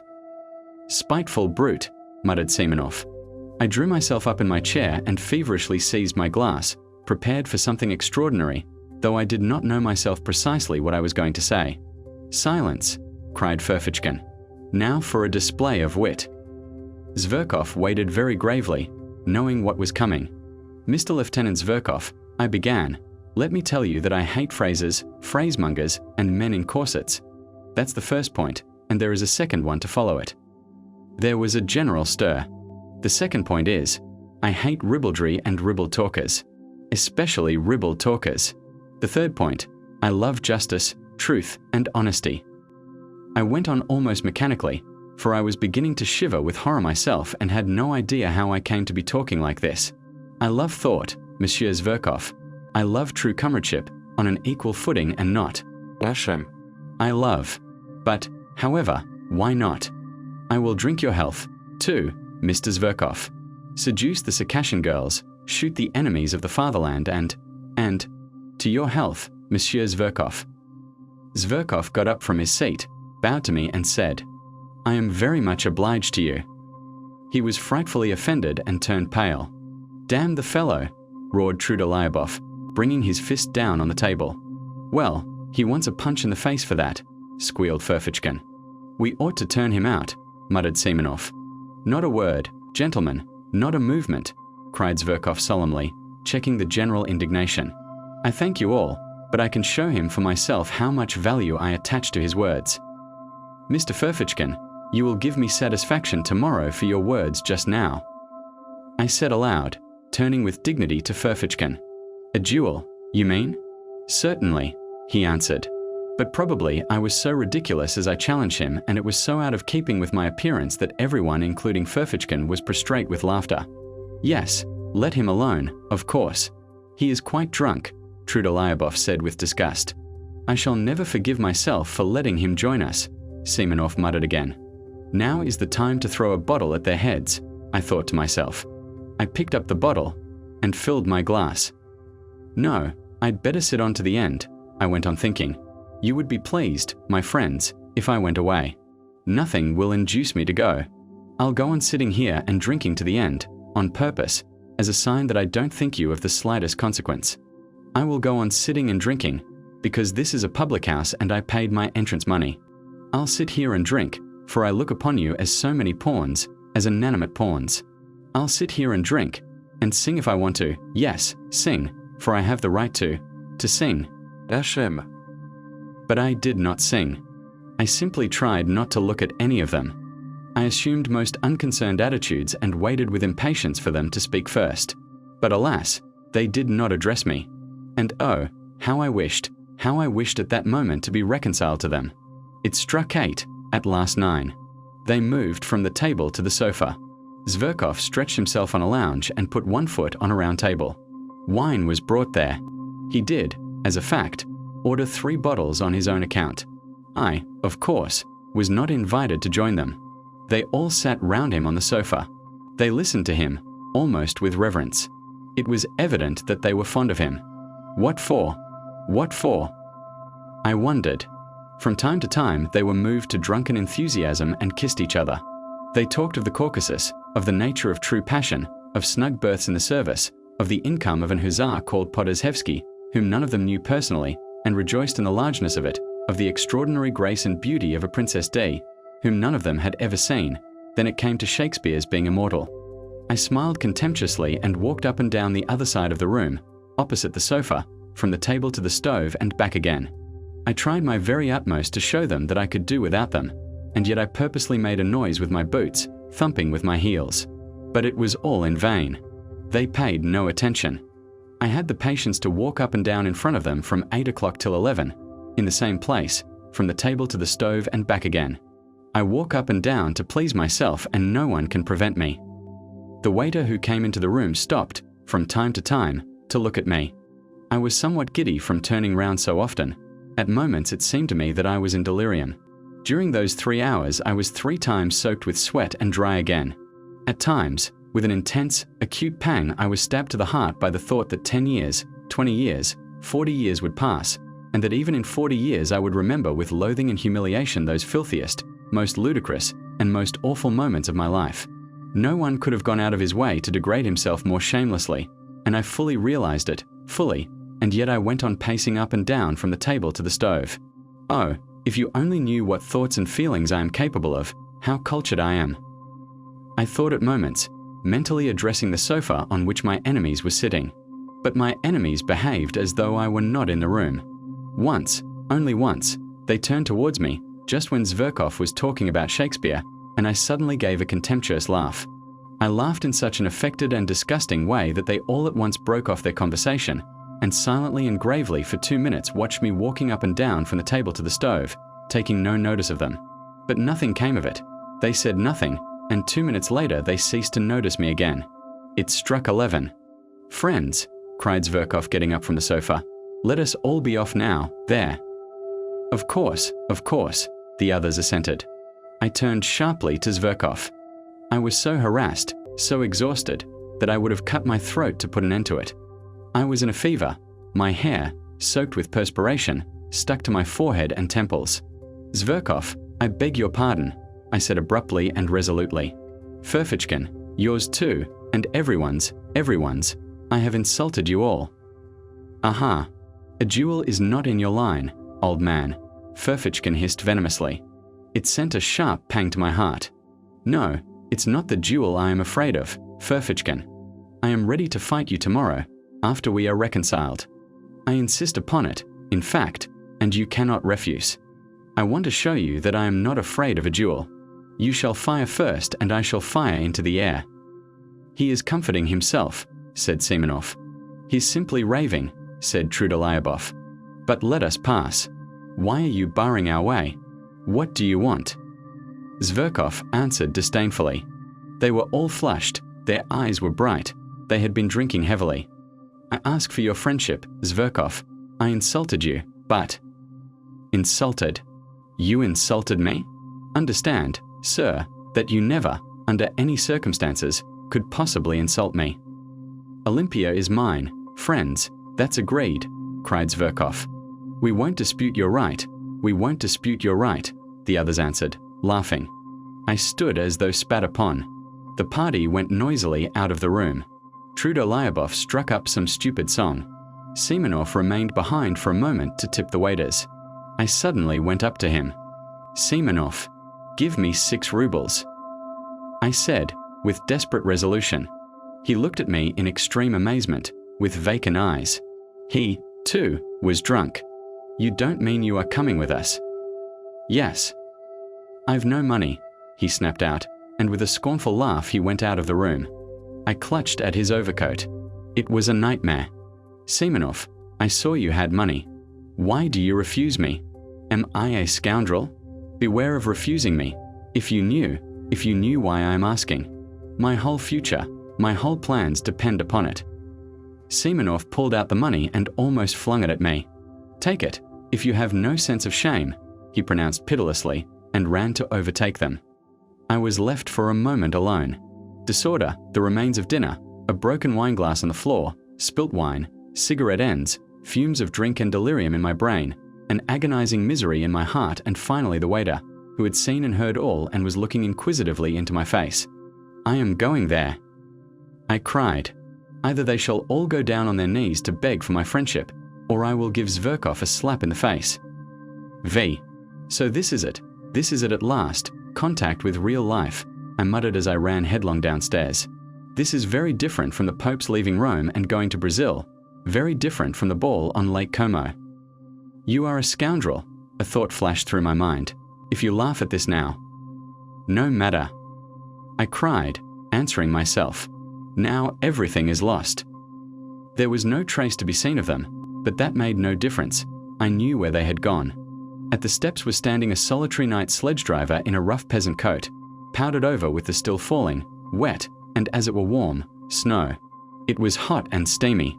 The little shaggy piebald horse was also covered with snow and coughing. I remember that very well. I made a rush for the roughly made sledge, but as soon as I raised my foot to get into it, the recollection of how Semenov had just given me 6 rubles seemed to double me up, and I tumbled into the sledge like a sack. "No, I must do a great deal to make up for all that," I cried. "But I will make up for it or perish on the spot this very night. Start." We set off. There was a perfect whirl in my head. They won't go down on their knees to beg for my friendship.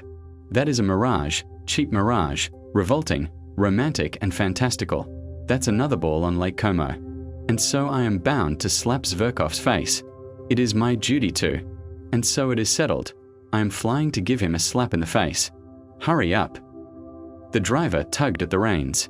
As soon as I go in, I'll give it him. Ought I, before giving him the slap, to say a few words by way of preface? No. I'll simply go in and give it him. They will all be sitting in the drawing room, and he with Olympia on the sofa. That damned Olympia. She laughed at my looks on one occasion and refused me. I'll pull Olympia's hair, pull Zverkov's ears. No, better one ear, and pull him by it round the room. Maybe they will all begin beating me and will kick me out. That's most likely, indeed. No matter. Anyway, I shall first slap him. The initiative will be mine, and by the laws of honor that is everything. He will be branded and cannot wipe off the slap by any blows, by nothing but a duel. He will be forced to fight. And let them beat me now. Let them, the ungrateful wretches. Trudolyubov will beat me hardest. He is so strong. Ferfitchkin will be sure to catch hold sideways and tug at my hair. But no matter, no matter. That's what I am going for. The blockheads will be forced at last to see the tragedy of it all. When they drag me to the door, I shall call out to them that in reality they are not worth my little finger. Get on, driver, get on. I cried to the driver. He started and flicked his whip. I shouted so savagely. We shall fight at daybreak. That's a settled thing. I've done with the office. Ferfitchkin made a joke about it just now. But where can I get pistols? Nonsense. I'll get my salary in advance and buy them. And powder, and bullets? That's the second's business. And how can it all be done by daybreak? And where am I to get a second? I have no friends. Nonsense. I cried, lashing myself up more and more. It's of no consequence. The first person I meet in the street is bound to be my second, just as he would be bound to pull a drowning man out of water.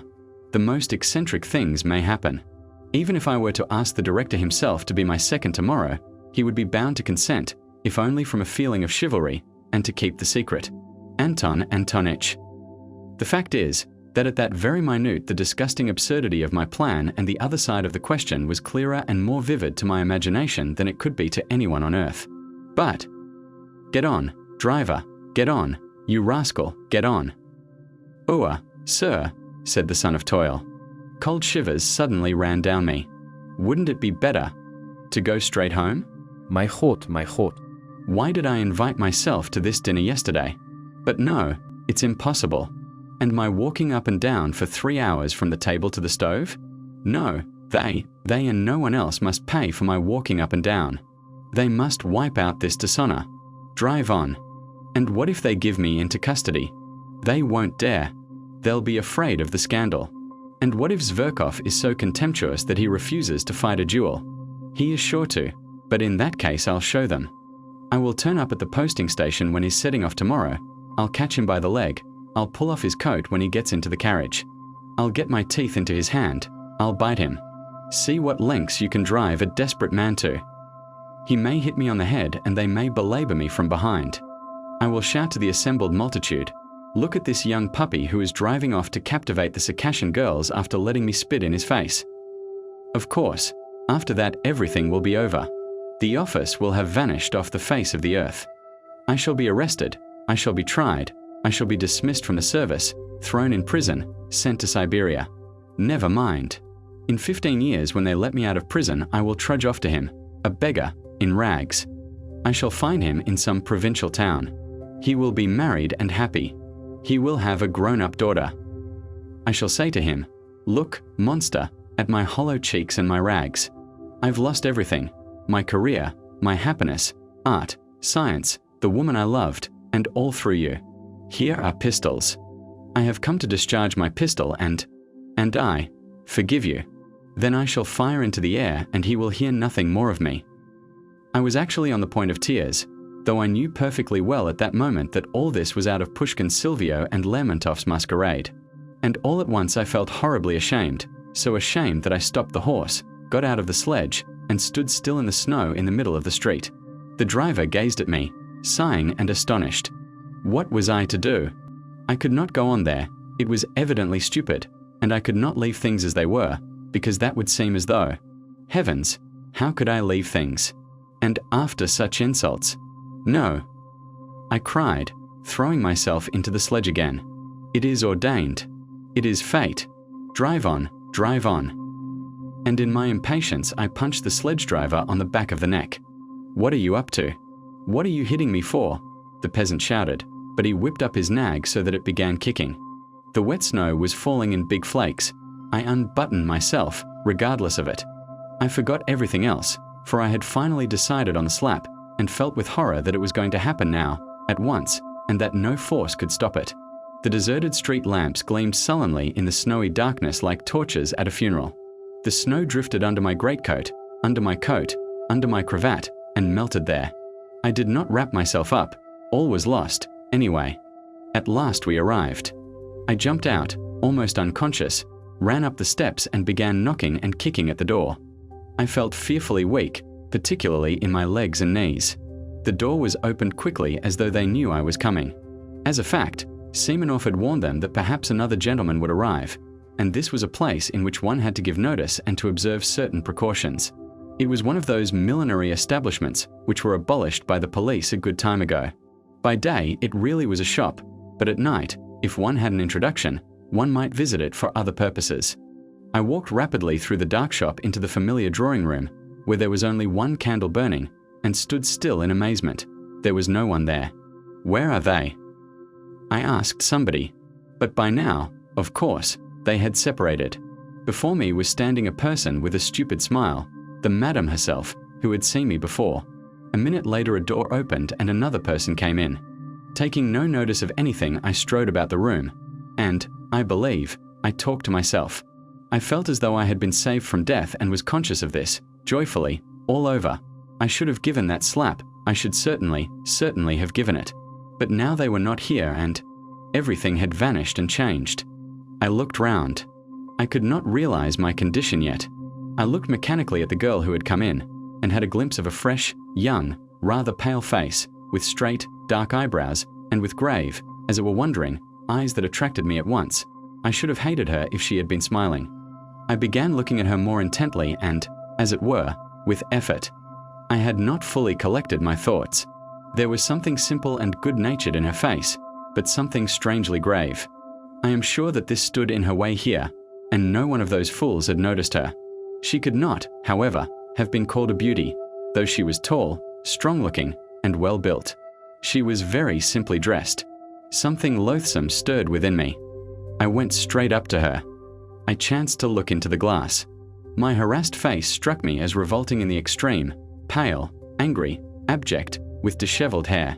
No matter, I am glad of it, I thought. I am glad that I shall seem repulsive to her. I like that. 6. Somewhere behind a screen, a clock began wheezing, as though oppressed by something, as though someone were strangling it. After an unnaturally prolonged wheezing, there followed a shrill, nasty, and as it were unexpectedly rapid, chime, as though someone was suddenly jumping forward. It struck 2. I woke up, though I had indeed not been asleep but lying half-conscious. It was almost completely dark in the narrow, cramped, low-pitched room, cumbered up with an enormous wardrobe and piles of cardboard boxes and all sorts of frippery and litter. The candle end that had been burning on the table was going out and gave a faint flicker from time to time. In a few minutes there would be complete darkness. I was not long in coming to myself. Everything came back to my mind at once, without an effort, as though it had been an ambush to pounce upon me again. And, indeed, even while I was unconscious, a point seemed continually to remain in my memory unforgotten, and round it my dreams moved drearily. But strange to say, everything that had happened to me in that day seemed to me now, on waking, to be in the far, far away past, as though I had long ago lived all that down. My head was full of fumes. Something seemed to be hovering over me, rousing me, exciting me, and making me restless. Misery and spite seemed surging up in me again and seeking an outlet. Suddenly, I saw beside me two wide open eyes scrutinizing me curiously and persistently.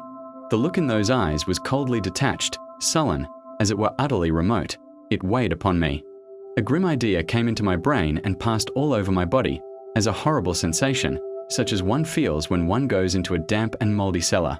There was something unnatural in those two eyes, beginning to look at me only now.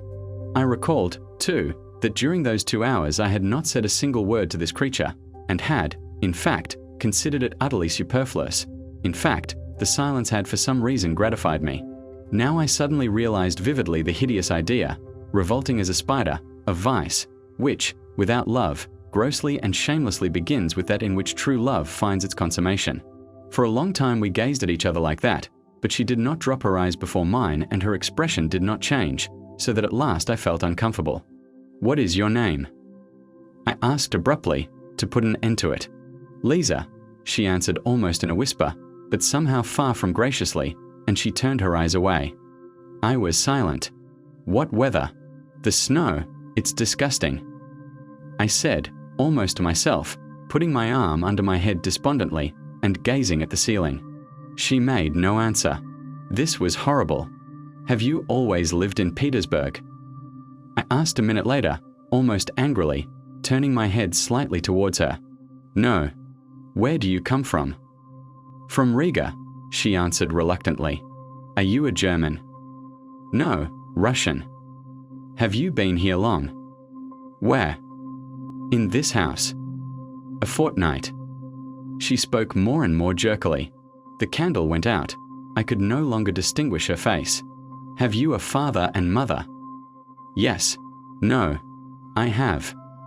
"Where are they?" "There. In Riga." "What are they?" "Oh, nothing." "Nothing? Why, what class are they?" "Tradespeople." "Have you always lived with them?" "Yes." "How old are you?" 20. "Why did you leave them?" "Oh, for no reason." That answer meant let me alone. I feel sick, sad. We were silent. God knows why I did not go away. I felt myself more and more sick and dreary. The images of the previous day began of themselves, apart from my will, flitting through my memory in confusion. I suddenly recalled something I had seen that morning when, full of anxious thoughts, I was hurrying to the office. "I saw them carrying a coffin out yesterday and they nearly dropped it," I suddenly said aloud, not that I desired to open the conversation, but as it were by accident. "A coffin?" "Yes, in the Haymarket. They were bringing it up out of a cellar." "From a cellar?" "Not from a cellar, but a basement. Oh, you know, down below, from a house of ill fame. It was filthy all round. Eggshells, litter, a stench. It was loathsome." Silence. "A nasty day to be buried," I began, simply to avoid being silent. "Nasty? In what way?" "The snow, the wet." I yawned. "It makes no difference," she said suddenly, after a brief silence. "No, it's horrid." I yawned again. The gravediggers must have sworn at getting drenched by the snow, and there must have been water in the grave. "Why water in the grave?" she asked, with a sort of curiosity, but speaking even more harshly and abruptly than before. I suddenly began to feel provoked. "Why, there must have been water at the bottom a foot deep. You can't dig a dry grave in Volkovo Cemetery."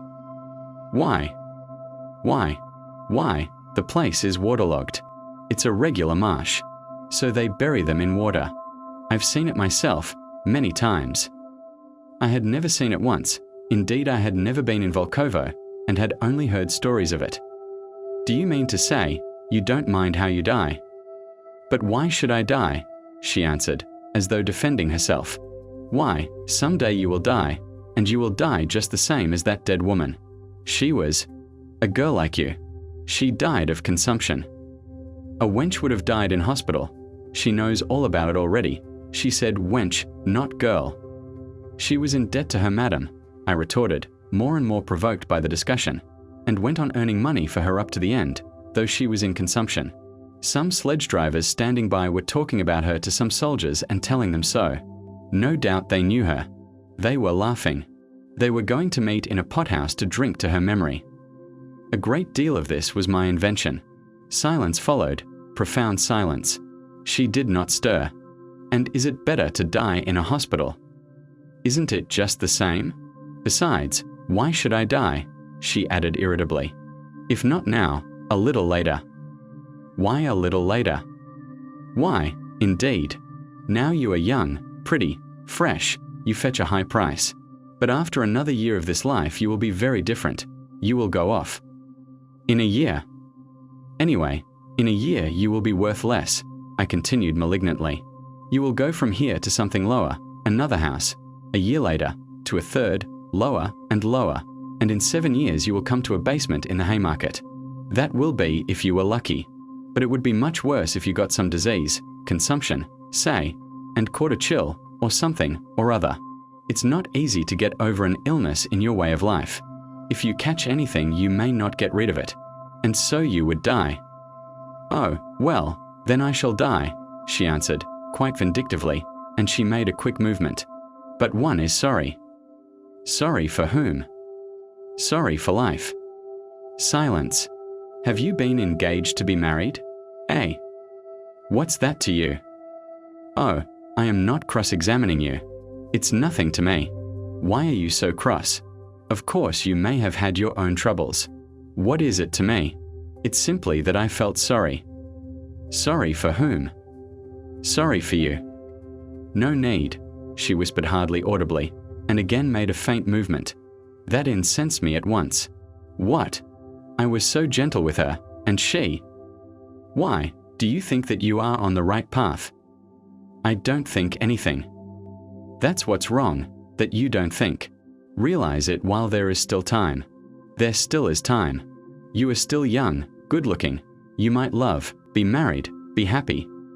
Not all married women are happy, she snapped out in the rude abrupt tone she had used at first. Not all, of course, but anyway it is much better than the life here. Infinitely better. Besides, with love one can live even without happiness.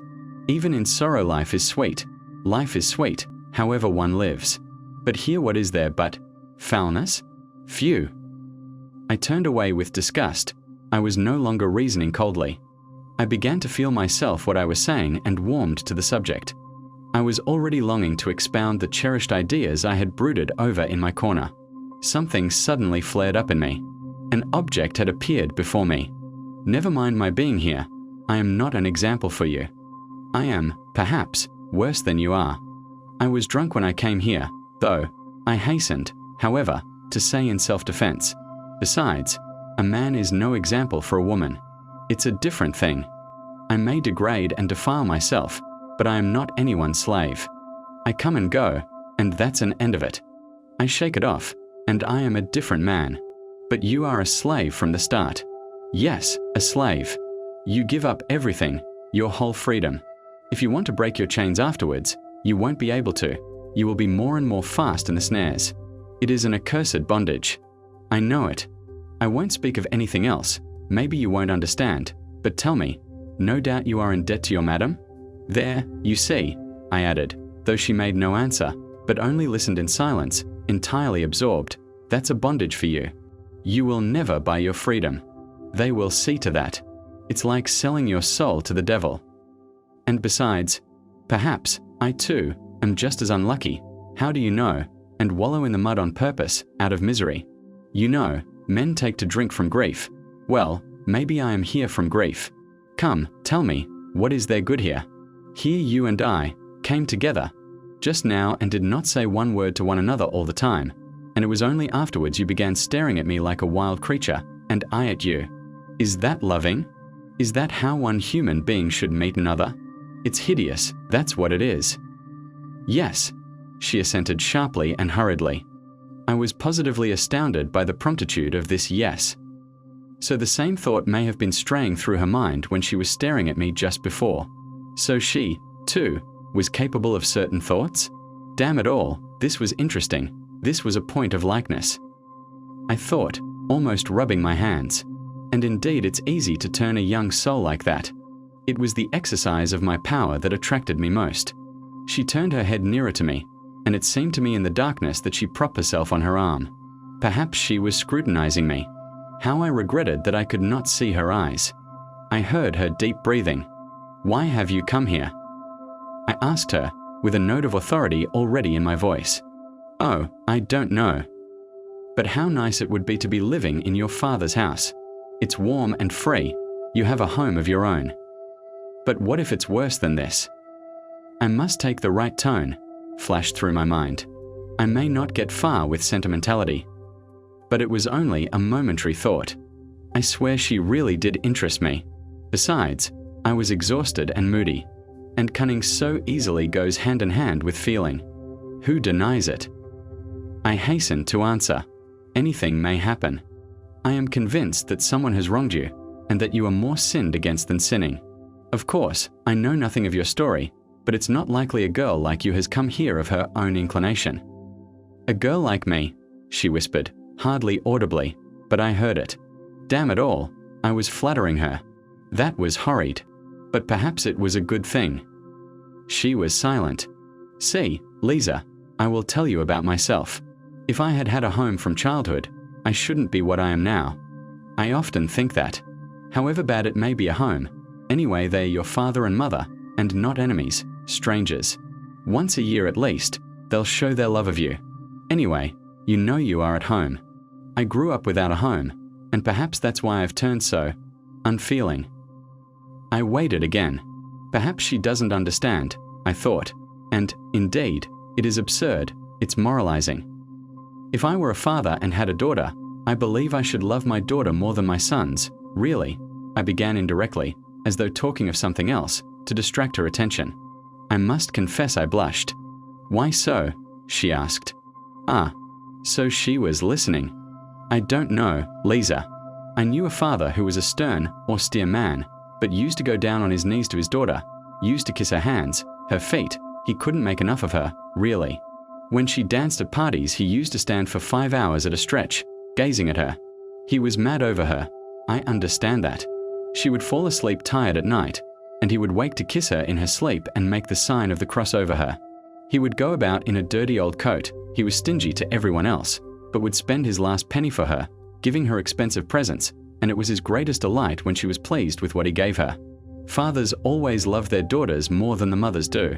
Some girls live happily at home, and I believe I should never let my daughters marry." "What next?" she said, with a faint smile. "I should be jealous, I really should. To think that she should kiss anyone else, that she should love a stranger more than her father. It's painful to imagine it. Of course, that's all nonsense. Of course, every father would be reasonable at last. But I believe before I should let her marry, I should worry myself to death.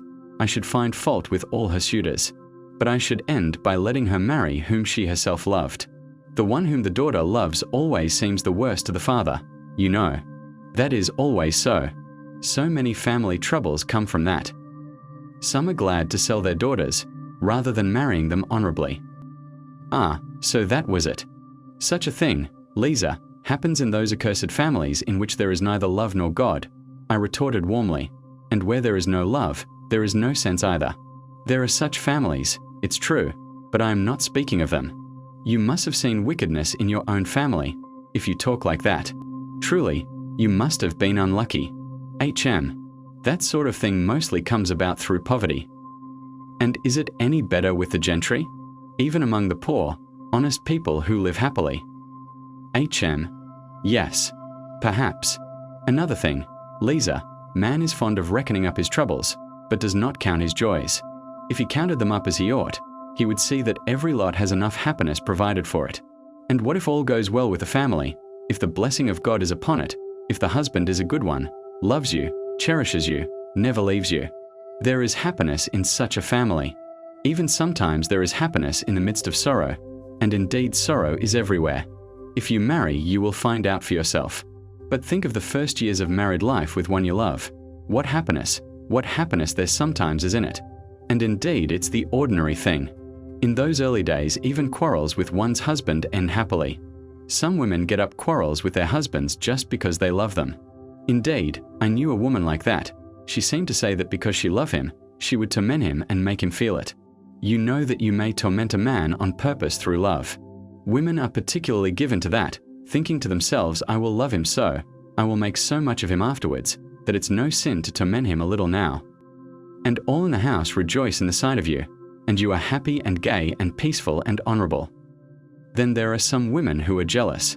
If he went off anywhere, I knew one such woman, she couldn't restrain herself, but would jump up at night and run off on the sly to find out where he was, whether he was with some other woman. That's a pity. And the woman knows herself it's wrong, and her heart fails her and she suffers, but she loves, it's all through love. And how sweet it is to make up after quarrels, to own herself in the wrong or to forgive him. And they both are so happy all at once, as though they had met anew, been married over again, as though their love had begun afresh. And no one should know what passes between husband and wife if they love one another. And whatever quarrels there may be between them, they ought not to call in their own mother to judge between them and tell tales of one another. They are their own judges. Love is a holy mystery and ought to be hidden from all other eyes, whatever happens. That makes it holier and better. They respect one another more, and much is built on respect. And if once there has been love, if they have been married for love, why should love pass away? Surely one can keep it. It is rare that one cannot keep it. And if the husband is kind and straightforward, why should not love last? The first phase of married love will pass, it is true, but then there will come a love that is better still. Then there will be the union of souls, they will have everything in common, there will be no secrets between them. And once they have children, the most difficult times will seem to them happy, so long as there is love and courage. Even toil will be a joy. You may deny yourself bread for your children, and even that will be a joy.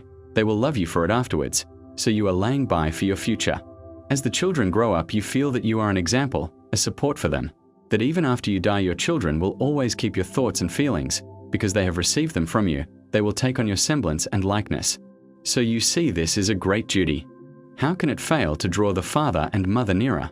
People say it's a trial to have children. Who says that? It is heavenly happiness. Are you fond of little children, Lisa? I am awfully fond of them. You know, a little rosy baby boy at your bosom, and what husband heart is not touched, seeing his wife nursing his child? A plump little rosy baby, sprawling and snuggling, chubby little hands and feet, clean tiny little nails, so tiny that it makes one laugh to look at them, eyes that look as if they understand everything. And while it sucks it clutches at your bosom with its little hand, plays. When its father comes up, the child tears itself away from the bosom, flings itself back, looks at its father, laughs, as though it were fearfully funny, and falls to sucking again. Or it will bite its mother's breast when its little teeth are coming, while it looks sideways at her with its little eyes as though to say, "Look, I am biting." Is not all that happiness when they are the three together, husband, wife and child? One can forgive a great deal for the sake of such moments. Yes, Lisa, one must first learn to live oneself before one blames others. It's by pictures like that one must get at you, I thought to myself, though I did speak with real feeling, and all at once I flushed crimson. What if she were suddenly to burst out laughing? What should I do then? That idea drove me to fury. Towards the end of my speech, I really was excited, and now my vanity was somehow wounded. The silence continued. I almost nudged her. "Why are you?" she began and stopped. But I understood. There was a quiver of something different in her voice, not abrupt, harsh and unyielding as before, but something soft and shamefaced, so shamefaced that I suddenly felt ashamed and guilty. "What?" I asked, with tender curiosity. "Why, you?" "What?" "Why, you speak somehow like a book," she said, and again there was a note of irony in her voice. That remark sent a pang to my heart. It was not what I was expecting. I did not understand that she was hiding her feelings under irony, that this is usually the last refuge of modest and chaste-souled people when the privacy of their soul is coarsely and intrusively invaded, and that their pride makes them refuse to surrender till the last moment and shrink from giving expression to their feelings before you. I ought to have guessed the truth from the timidity with which she had repeatedly approached her sarcasm, only bringing herself to utter it at last with an effort. But I did not guess, and an evil feeling took possession of me. Wait a bit, I thought. 7. Oh, hush, Lisa. How can you talk about being like a book? when it makes even me, an outsider, feel sick. Though I don't look at it as an outsider, for, indeed, it touches me to the heart. Is it possible? Is it possible that you do not feel sick at being here yourself? Evidently habit does wonders. God knows what habit can do with anyone. Can you seriously think that you will never grow old, that you will always be good-looking, and that they will keep you here forever and ever? I say nothing of the loathsomeness of the life here. Though let me tell you this about it, about your present life, I mean, here though you are young now, attractive, nice, with soul and feeling, yet you know as soon as I came to myself just now I felt at once sick at being here with you. One can only come here when one is drunk. But if you were anywhere else, living as good people live, I should perhaps be more than attracted by you, should fall in love with you, should be glad of a look from you, let alone a word. I should hang about your door, should go down on my knees to you, should look upon you as my betrothed and think it an honor to be allowed to. I should not dare to have an impure thought about you. But here, you see, I know that I have only to whistle and you have to come with me whether you like it or not. I don't consult your wishes, but you mine. The lowest laborer hires himself as a workman, but he doesn't make a slave of himself altogether. Besides, he knows that he will be free again presently. But when are you free? Only think what you are giving up here. What is it you are making a slave of? It is your soul, together with your body. You are selling your soul which you have no right to dispose of. You give your love to be outraged by every drunkard. Love. But that's everything. You know, it's a priceless diamond. It's a maiden's treasure. Love. Why? A man would be ready to give his soul, to face death to gain that love. But how much is your love worth now? You are sold, all of you, body and soul, and there is no need to strive for love when you can have everything without love. And you know there is no greater insult to a girl than that. Do you understand? To be sure, I have heard that they comfort you, poor fools, they let you have lovers of your own here. But you know that's simply a farce, that's simply a sham, it's just laughing at you, and you are taken in by it. Why? Do you suppose he really loves you, that lover of yours? I don't believe it. How can he love you when he knows you may be called away from him any minute? He would be a low fellow if he did. Will he have a grain of respect for you? What have you in common with him? He laughs at you and robs you. That is all his love amounts to. You are lucky if he does not beat you. Very likely he does beat you, too. Ask him, if you have got one, whether he will marry you. He will laugh in your face if he doesn't spit in it or give you a blow, though maybe he is not worth a bad halfpenny himself. And for what have you ruined your life, if you come to think of it? For the coffee they give you to drink and the plentiful meals? But with what object are they feeding you up? An honest girl couldn't swallow the food, for she would know what she was being fed for. You are in debt here, and, of course, you will always be in debt, and you will go on in debt to the end, till the visitors here begin to scorn you. And that will soon happen. Don't rely upon your youth. All that flies by express train here, you know. You will be kicked out. And not simply kicked out, long before that she'll begin nagging at you, scolding you, abusing you, as though you had not sacrificed your health for her, had not thrown away your youth and your soul for her benefit, but as though you had ruined her, beggared her, robbed her. And don't expect anyone to take your part. The others, your companions, will attack you, too, win her favor, for all are in slavery here, and have lost all conscience and pity here long ago. They have become utterly vile, and nothing on earth is viler, more loathsome, and more insulting than their abuse. And you are laying down everything here, unconditionally, youth and health and beauty and hope, and at 22 you will look like a woman of 35, and you will be lucky if you are not diseased. Pray to God for that. No doubt you are thinking now that you have a gay time and no work to do. Yet there is no work harder or more dreadful in the world, or ever has been. One would think that the heart alone would be worn out with tears. And you won't dare to say a word, not half a word, when they drive you away from here. You will go away as though you were to blame. You will change to another house, then to a third, then somewhere else, till you come down at last to the Haymarket. There you will be beaten at every turn. That is good manners there. The visitors don't know how to be friendly without beating you. You don't believe that it is so hateful there? Go and look for yourself some time. You can see with your own eyes. Once, one New Year's Day, I saw a woman at a door. They had turned her out as a joke, to give her a taste of the frost because she had been crying so much, and they shut the door behind her. At 9 o'clock in the morning she was already quite drunk, disheveled, half naked, covered with bruises, her face was powdered, but she had a black eye, blood was trickling from her nose and her teeth. Some cabman had just given her a drubbing. She was sitting on the stone steps, A saltfish of some sort was in her hand. She was crying, wailing something about her luck and beating with the fish on the steps, and cabmen and drunken soldiers were crowding in the doorway taunting her. You don't believe that you will ever be like that? I should be sorry to believe it, too, but how do you know? Maybe 10 years, 8 years ago that very woman with the saltfish came here fresh as a cherub, innocent, pure, knowing no evil, blushing at every word. Perhaps she was like you, proud, ready to take offense, not like the others. Perhaps she looked like a queen, and knew what happiness was in store for the man who should love her and whom she should love. Do you see how it ended? And what if at that very minute when she was beating on the filthy steps with that fish, drunken and disheveled? What if at that very minute she recalled the pure early days in her father's house, when she used to go to school and the neighbor's son watched for her on the way, declaring that he would love her as long as he lived, that he would devote his life to her, and when they vowed to love one another forever and be married as soon as they were grown up? No, Lisa, it would be happy for you if you were to die soon of consumption in some corner, in some cellar like that woman just now. In the hospital, do you say? You will be lucky if they take you. But what if you are still of use to the madam here? Consumption is a queer disease. It is not like fever. The patient goes on hoping till the last minute and says he is all right. He deludes himself and that just suits your madam.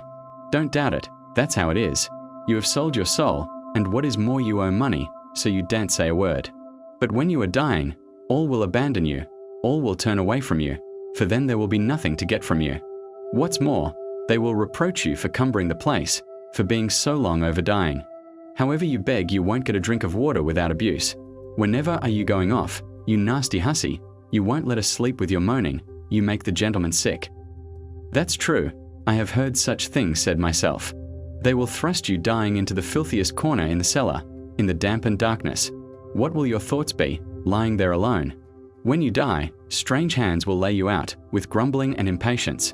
No one will bless you, no one will sigh for you, they only want to get rid of you as soon as may be. They will buy a coffin, take you to the grave as they did that poor woman today, and celebrate your memory at the tavern. In the grave, sleet, filth, wet snow, no need to put themselves out for you. Let her down, Vanuha. It's just like her luck, even here, she is head foremost, the hussy. Shorten the cord, you rascal. It's all right as it is.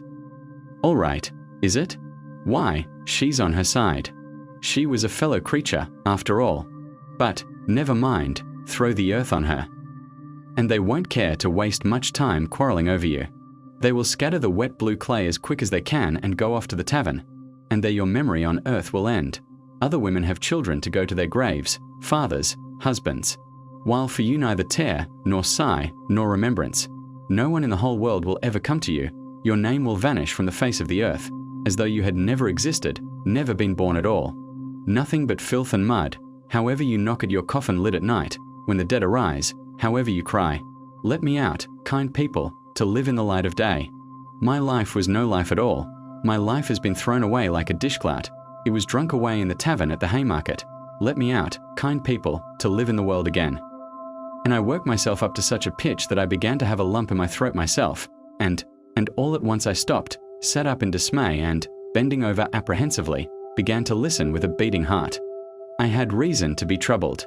I had felt for some time that I was turning her soul upside down and rending her heart, and the more I was convinced of it, the more eagerly I desired to gain my object as quickly and as effectually as possible. It was the exercise of my skill that carried me away, yet it was not merely sport.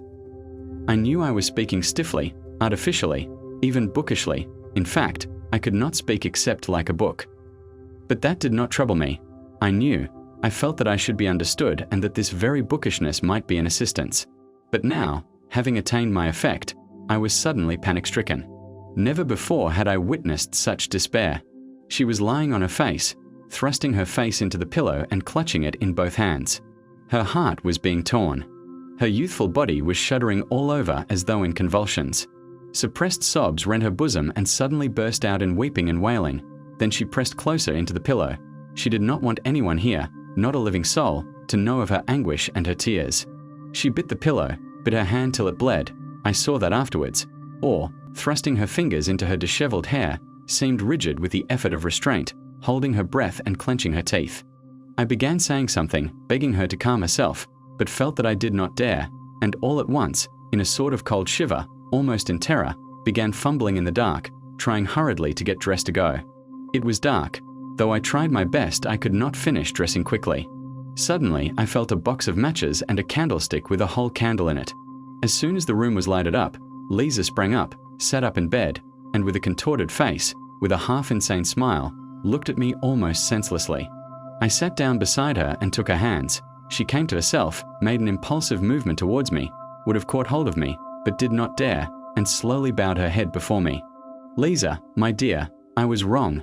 Forgive me, my dear," I began, but she squeezed my hand in her fingers so tightly that I felt I was saying the wrong thing and stopped. "This is my address. Lisa, come to me." "I will come," she answered resolutely, her head still bowed. "But now I am going. Goodbye. Till we meet again." I got up. She, too, stood up and suddenly flushed all over, gave a shudder, snatched up a shawl that was lying on a chair and muffled herself in it to her chin. As she did this, she gave another sickly smile, blushed, and looked at me strangely. I felt wretched. I was in haste to get away, to disappear. "Wait a minute," she said suddenly, in the passage just at the doorway, stopping me with her hand on my overcoat. She put down the candle in hot haste and ran off. Evidently, she had thought of something or wanted to show me something.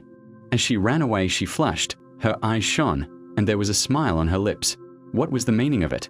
Against my will, I waited. She came back a minute later with an expression that seemed to ask forgiveness for something.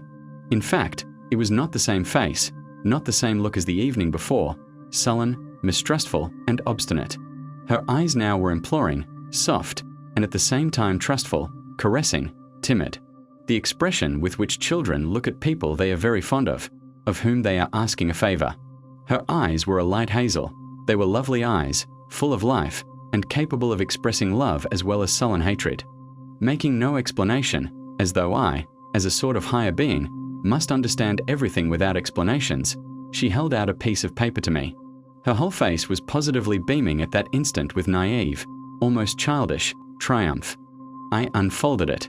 It was a letter to her from a medical student or someone of that sort, a very high-flown and flowery, but extremely respectful, love letter. I don't recall the words now, but I remember well that through the high-flown phrases there was apparent a genuine feeling, which cannot be feigned. When I had finished reading it, I met her glowing, questioning, and childishly impatient eyes fixed upon me. She fastened her eyes upon my face and waited impatiently for what I should say. In a few words, hurriedly, but with a sort of joy and pride, she explained to me that she had been to a dance somewhere in a private house, a family of very nice people, who knew nothing, absolutely nothing, for she had only come here so lately and it had all happened. And she hadn't made up her mind to stay and was certainly going away as soon as she had paid her debt. And at that party there had been the student who had danced with her all the evening. He had talked to her, and it turned out that he had known her in old days at Riga when he was a child. They had played together, but a very long time ago, and he knew her parents, but about this he knew nothing, nothing whatever, and had no suspicion. And the day after the dance, 3 days ago, he had sent her that letter through the friend with whom she had gone to the party. And, well, that was all. She dropped her shining eyes with a sort of bashfulness as she finished. The poor girl was keeping that student's letter as a precious treasure, and had run to fetch it, her only treasure, because she did not want me to go away without knowing that she, too, was honestly and genuinely loved, that she, too, was addressed respectfully. No doubt that letter was destined to lie in her box and lead to nothing. But nonetheless, I am certain that she would keep it all her life as a precious treasure, as a pride and justification. And now at such a minute she had thought of that letter and brought it with naive pride to raise herself in my eyes that I might see, that I, too, might think well of her. I said nothing, pressed her hand and went out. I so longed to get away. I walked all the way home, in spite of the fact that the melting snow was still falling in heavy flakes. I was exhausted, shattered, in bewilderment. But behind the bewilderment the truth was already gleaming. The loathsome truth. 8. It was some time, however, before I consented to recognize that truth. Waking up in the morning after some hours of heavy, leaden sleep, and immediately realizing all that had happened on the previous day, I was positively amazed at my last night's sentimentality with Lisa, at all those outcries of horror and pity. To think of having such an attack of womanish hysteria, pa! I concluded. And what did I thrust my address upon her for? What if she comes? Let her come, though, it doesn't matter. But obviously, that was not now the chief and the most important matter. I had to make haste and at all costs save my reputation in the eyes of Zverkov and Semenov as quickly as possible. That was the chief business. And I was so taken up that morning that I actually forgot all about Lisa. First of all, I had at once to repay what I had borrowed the day before from Semenov. I resolved on a desperate measure, to borrow 15 rubles straight off from Anton Antonich. As luck would have it, he was in the best of humors that morning, and gave it to me at once, on the first asking. I was so delighted at this that, as I signed the IOU with a swaggering air, I told him casually that the night before I had been keeping it up with some friends at the Hotel de Paris. We were giving a farewell party to a comrade, in fact, I might say a friend of my childhood, and you know, a desperate rake, fearfully spoilt. Of course, he belongs to a good family, and has considerable means, a brilliant career. He is witty, charming, a regular Lovelace, you understand. We drank an extra half dozen and it went off all right. All this was uttered very easily, unconstrainedly, and complacently. On reaching home, I promptly wrote to Semenov. To this hour, I am lost in admiration when I recall the truly gentlemanly, good-humored, candid tone of my letter. With tact and good breeding, and, above all, entirely without superfluous words, I blamed myself for all that had happened. I defended myself, if I really may be allowed to defend myself, by alleging that being utterly unaccustomed to wine, I had been intoxicated with the first glass, which I said I had drunk before they arrived, while I was waiting for them at the Hotel de Paris between 5 and 6 o'clock. I begged Semenov's pardon especially. I asked him to convey my explanations to all the others, especially to Zverkov, whom I seemed to remember as though in a dream I had insulted. I added that I would have called upon all of them myself, but my head ached, and besides I had not the face to.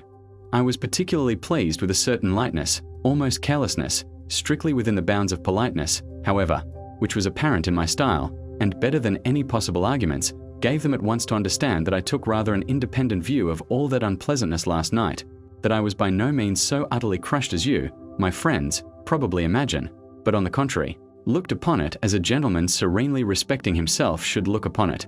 On a young hero's past no censure is cast.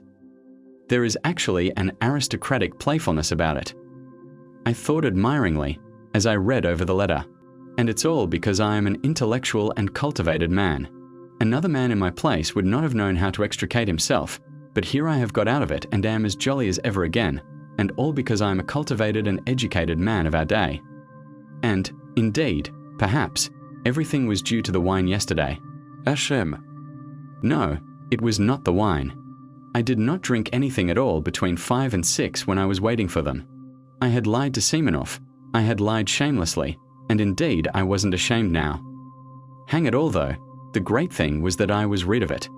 I put 6 rubles in the letter, sealed it up, and asked Apollon to take it to Semenov. When he learned that there was money in the letter, Apollon became more respectful and agreed to take it. Towards evening I went out for a walk. My head was still aching and giddy after yesterday. But as evening came on and the twilight grew denser, my impressions and, following them, my thoughts grew more and more different and confused. Something was not dead within me. In the depths of my heart and conscience it would not die, and it showed itself in acute depression. For the most part, one jostled my way through the most crowded business streets, along Myashchansky Street, along Sadovy Street, and in Yusupov Garden.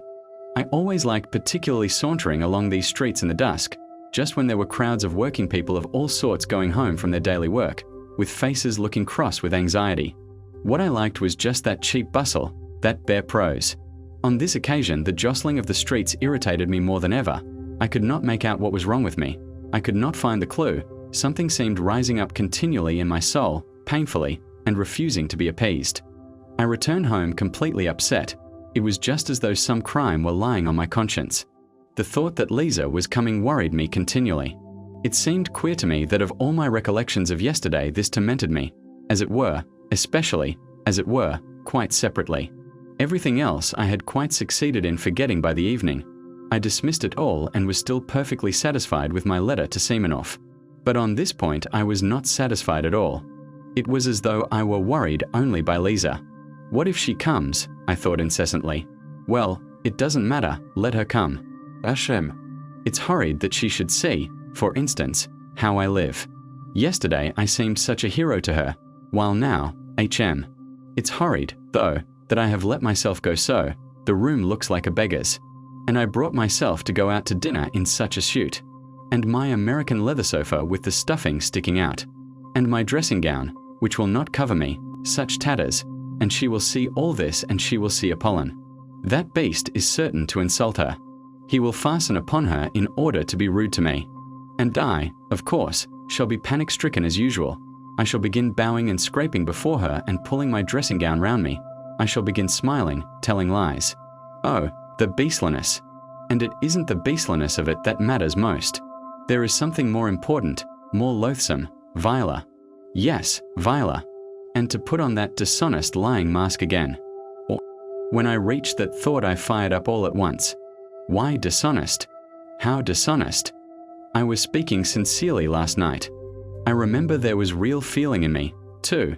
What I wanted was to excite an honorable feeling in her. Her crying was a good thing. It will have a good effect. Yet I could not feel at ease. All that evening, even when I had come back home, even after 9 o'clock, when I calculated that Lisa could not possibly come, still she haunted me, and what was worse, she came back to my mind always in the same position.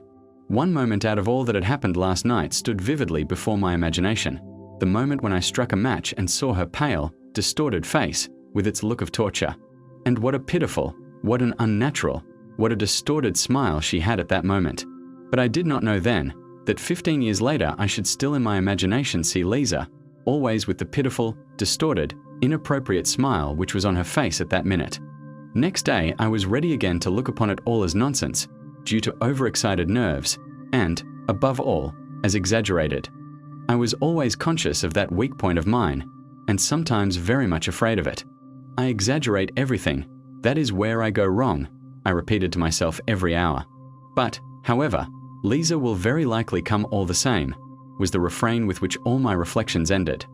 I was so uneasy that I sometimes flew into a fury. She'll come, she is certain to come. I cried, running about the room. If not today, she will come tomorrow, she'll find me out. The damnable romanticism of these pure hearts. Oh, the vileness. Oh, the silliness. Oh, the stupidity of these wretched sentimental souls. Why? How fail to understand? How could one fail to understand? But at this point I stopped short, and in great confusion, indeed. And how few words, I thought, in passing, were needed. How little of the idyllic, and affectedly, bookishly, artificially idyllic too, had sufficed to turn a whole human life at once according to my will. That's virginity, to be sure. Freshness of soil. At times a thought occurred to me, to go to her, to tell her all, and beg her not to come to me. But this thought stirred such wrath in me that I believed I should have crushed that damned Lisa if she had chanced to be near me at the time. I should have insulted her, have spat at her, have turned her out, have struck her. One day passed, however, another and another. She did not come and I began to grow calmer. I felt particularly bold and cheerful after 9 o'clock. I even sometimes began dreaming, and rather sweetly. I, for instance, became the salvation of Lisa, simply through her coming to me and my talking to her. I develop her, educate her. Finally, I notice that she loves me passionately. I pretend not to understand. I don't know, however, why I pretend, just for effect, perhaps. At last, all confusion, transfigured, trembling and sobbing, she flings herself at my feet and says that I am her savior, and that she loves me better than anything in the world. I am amazed, but... Lisa, I say, can you imagine that I have not noticed your love? I saw it all, I divined it, but I did not dare to approach you first, because I had an influence over you and was afraid that you would force yourself, from gratitude, to respond to my love, would try to rouse in your heart a feeling which was perhaps absent, and I did not wish that, because it would be tyranny. It would be indelicate. In short, I launch off at that point into European, inexplicably lofty subtleties a la George Sand. But now you are mine, you are my creation, you are pure, you are good, you are my noble wife. Into my house come bold and free, its rightful mistress there to be. Then we begin living together, go abroad, and so on, and so on. In fact, in the end it seemed vulgar to me myself, and I began putting out my tongue at myself. Besides, they won't let her out, the hussy. I thought, they don't let them go out very readily, especially in the evening. For some reason I fancied she would come in the evening, and at 7 o'clock precisely. Though she did say she was not altogether a slave there yet, and had certain rights. So, damn it all, she will come, she is sure to come. It was a good thing, in fact, that Apollon distracted my attention at that time by his rudeness. He drove me beyond all patience. He was the bane of my life, the curse laid upon me by Providence. We had been squabbling continually for years, and I hated him. My God, how I hated him. I believe I had never hated anyone in my life as I hated him, especially at some moments. He was an elderly, dignified man who worked part of his time as a tailor. But for some unknown reason he despised me beyond all measure and looked down upon me insufferably. Though, indeed, he looked down upon everyone. Simply to glance at that flaxen, smoothly brushed head, at the tuft of hair he combed up on his forehead and oiled with sunflower oil, at that dignified mouth, compressed into the shape of the letter V, made one feel one was confronting a man who never doubted of himself. He was a pedant, to the most extreme point, the greatest pedant I had met on earth, and with that had a vanity only befitting Alexander of Macedon. He was in love with every button on his coat, every nail on his fingers, absolutely in love with them, and he looked it. In his behavior to me, he was a perfect tyrant. He spoke very little to me, and if he chanced to glance at me, he gave me a firm, majestically self-confident, and invariably ironical look that drove me sometimes to fury.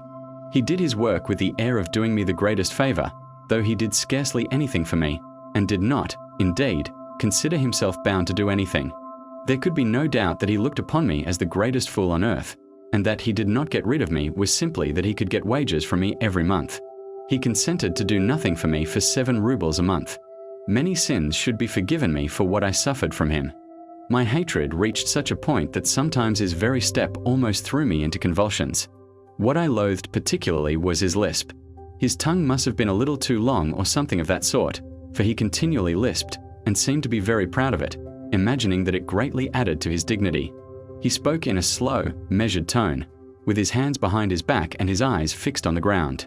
He maddened me particularly when he read aloud the Psalms to himself behind his partition. Many a battle I waged over that reading. But he was awfully fond of reading aloud in the evenings, in a slow, even, sing-song voice, as though over the dead. It is interesting that that is how he has ended. He hires himself out to read the Psalms over the dead, and at the same time he kills rats and makes blacking. But at that time I could not get rid of him. It was as though he were chemically combined with my existence. Besides, nothing would have induced him to consent to leave me. I could not live in furnished lodgings. My lodging was my private solitude, my shell, my cave, in which I concealed myself from all mankind, and Apollon seemed to me, for some reason, an integral part of that flat, and for 7 years I could not turn him away. To be 2 or 3 days behind with his wages, for instance, was impossible. He would have made such a fuss, I should not have known where to hide my head. But I was so exasperated with everyone during those days, that I made up my mind for some reason and with some object to punish Apollon and not to pay him for a fortnight the wages that were owing him. I had for a long time, for the last 2 years, been intending to do this, simply in order to teach him not to give himself airs with me, and to show him that if I liked I could withhold his wages. I purposed to say nothing to him about it, and was purposely silent indeed, in order to score off his pride and force him to be the first to speak of his wages. Then I would take the 7 rubles out of a drawer, show him I have the money put aside on purpose, but that I won't, I simply won't pay him his wages. I won't just because that is what I wish, because I am master, and it is for me to decide, because he has been disrespectful, because he has been rude. But if he were to ask respectfully, I might be softened and give it to him. Otherwise he might wait another fortnight, another 3 weeks, a whole month. But angry as I was, yet he got the better of me. I could not hold out for 4 days. He began as he always did begin in such cases, for there had been such cases already. There had been attempts, and it may be observed I knew all this beforehand. I knew his nasty tactics by heart. He would begin by fixing upon me an exceedingly severe stare, keeping it up for several minutes at a time, particularly on meeting me or seeing me out of the house. If I held out and pretended not to notice these stares, he would, still in silence, proceed to further tortures. All at once, apropos of nothing, he would walk softly and smoothly into my room, when I was pacing up and down or reading, stand at the door, one hand behind his back and one foot behind the other, and fix upon me a stare more than severe, utterly contemptuous. If I suddenly asked him what he wanted, he would make me no answer, but continue staring at me persistently for some seconds, then, with a peculiar compression of his lips and a most significant air, deliberately turn round and deliberately go back to his room. 2 hours later, he would come out again and again present himself before me in the same way. It had happened that in my fury, I did not even ask him what he wanted, but simply raised my head sharply and imperiously and began staring back at him. So we stared at one another for 2 minutes. At last he turned with deliberation and dignity and went back again for 2 hours.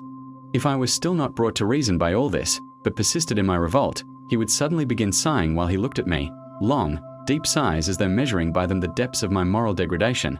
And, of course, it ended at last by his triumphing completely. I raged and shouted, but still was forced to do what he wanted. This time the usual staring maneuvers had scarcely begun when I lost my temper and flew at him in a fury. I was irritated beyond endurance apart from him. How dare you come and look at me like that without being sent for? Answer. After looking at me calmly for half a minute, he began turning round again. Stay. I roared, running up to him. Don't stir. There. Answer. Now, what did you come in to look at? If you have any order to give me, it's my duty to carry it out, he answered, after another silent pause, with a slow, measured lisp, raising his eyebrows and calmly twisting his head from one side to another, all this with exasperating composure. That's not what I am asking you about, you torturer. I shouted, turning crimson with anger. I'll tell you why you came here myself. You see, I don't give you your wages. You are so proud you don't want to bow down and ask for it, and so you come to punish me with your stupid stares, to worry me, and you have no suspicion on how stupid it is. Stupid, stupid, stupid, stupid. He would have turned round again without a word, but I seized him. Listen, I shouted to him. Here's the money, do you see? Here it is. I took it out of the table drawer. Here's the 7 rubles complete, but you are not going to have it. You are not going to have it until you come respectfully with bowed head to beg my pardon. Do you hear? That cannot be, he answered, with the most unnatural self-confidence. It shall be so, I said. I give you my word of honor, it shall be. And there's nothing for me to beg your pardon for, he went on, as though he had not noticed my exclamations at all. Why, besides, you called me a torturer, for which I can summon you at the police station at any time for insulting behavior. Go, summon me, I roared. Go at once, this very minute, this very second. You are a torturer all the same. A torturer. But he merely looked at me, then turned, and regardless of my loud calls to him, he walked to his room with an even step and without looking round. If it had not been for Lisa, nothing of this would have happened, I decided inwardly. Then, after waiting a minute, I went myself behind his screen with a dignified and solemn air, though my heart was beating slowly and violently. Apollon, I said quietly and emphatically, though I was breathless, go at once without a minute's delay and fetch the police officer. He had meanwhile settled himself at his table, put on his spectacles and taken up some sewing. But, hearing my order, he burst into a guffaw. At once, go this minute. Go on, or else you can't imagine what will happen. You are certainly out of your mind, he observed, without even raising his head, lisping as deliberately as ever and threading his needle. Whoever heard of a man sending for the police against himself? And as for being frightened, you are upsetting yourself about nothing, for nothing will come of it. Go! I shrieked, clutching him by the shoulder. I felt I should strike him in a minute, but I did not notice the door from the passage softly and slowly open at that instant and a figure come in, stop short, and begin staring at us in perplexity. I glanced, nearly swooned with shame, and rushed back to my room. There, clutching at my hair with both hands, I leaned my head against the wall and stood motionless in that position.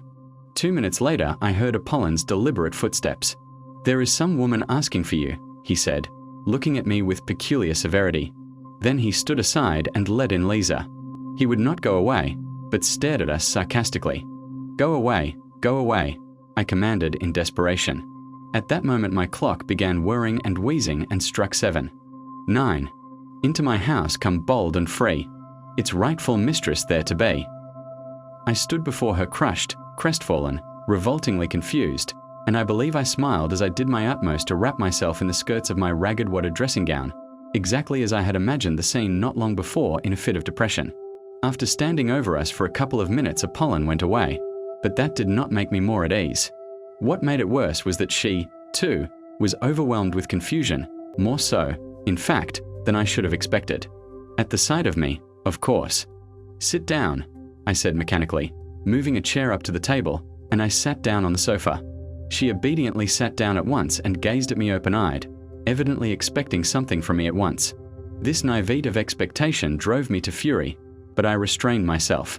She ought to have tried not to notice, as though everything had been as usual, while instead of that, and I dimly felt that I should make her pay dearly for all this. "You have found me in a strange position, Lisa," I began, stammering and knowing that this was the wrong way to begin. No, don't imagine anything," I cried, seeing that she had suddenly flushed. "I am not ashamed of my poverty. On the contrary, I look with pride on my poverty. I am poor but honorable." "One can be poor and honorable," I muttered. "However, would you like tea?" "No," she was beginning. "Wait a minute." I leapt up and ran to Apollon. I had to get out of the room somehow. "Apollon," I whispered in feverish haste, flinging down before him the 7 rubles which had remained all the time in my clenched fist. "Here are your wages. You see I give them to you. But for that you must come to my rescue. Bring me tea and a dozen rusks from the restaurant. If you won't go, you'll make me a miserable man. You don't know what this woman is. This is everything. You may be imagining something, but you don't know what that woman is." Apollon, who had already sat down to his work and put on his spectacles again, at first glanced askance at the money without speaking or putting down his needle. Then, without paying the slightest attention to me or making any answer, he went on busying himself with his needle, which he had not yet threaded. I waited before him for 3 minutes with my arms crossed à la Napoleon. My temples were moist with sweat. I was pale, I felt it. But, thank God, he must have been moved to pity, looking at me. Having threaded his needle, he deliberately got up from his seat, deliberately moved back his chair, deliberately took off his spectacles, deliberately counted the money, and finally asking me over his shoulder, "Shall I get a whole portion?" deliberately walked out of the room. As I was going back to Lisa, the thought occurred to me on the way, shouldn't I run away just as I was in my dressing gown, no matter where, and then let happen what would? I sat down again. She looked at me uneasily. For some minutes we were silent. "I will kill him," I shouted suddenly, striking the table with my fist so that the ink spurted out of the inkstand. "What are you saying?" she cried, starting. "I will kill him. Kill him," I shrieked, suddenly striking the table in absolute frenzy, and at the same time fully understanding how stupid it was to be in such a frenzy. "You don't know, Lisa, what that torturer is to me. He is my torturer. He has gone now to fetch some rusks, he." And suddenly I burst into tears. It was an hysterical attack.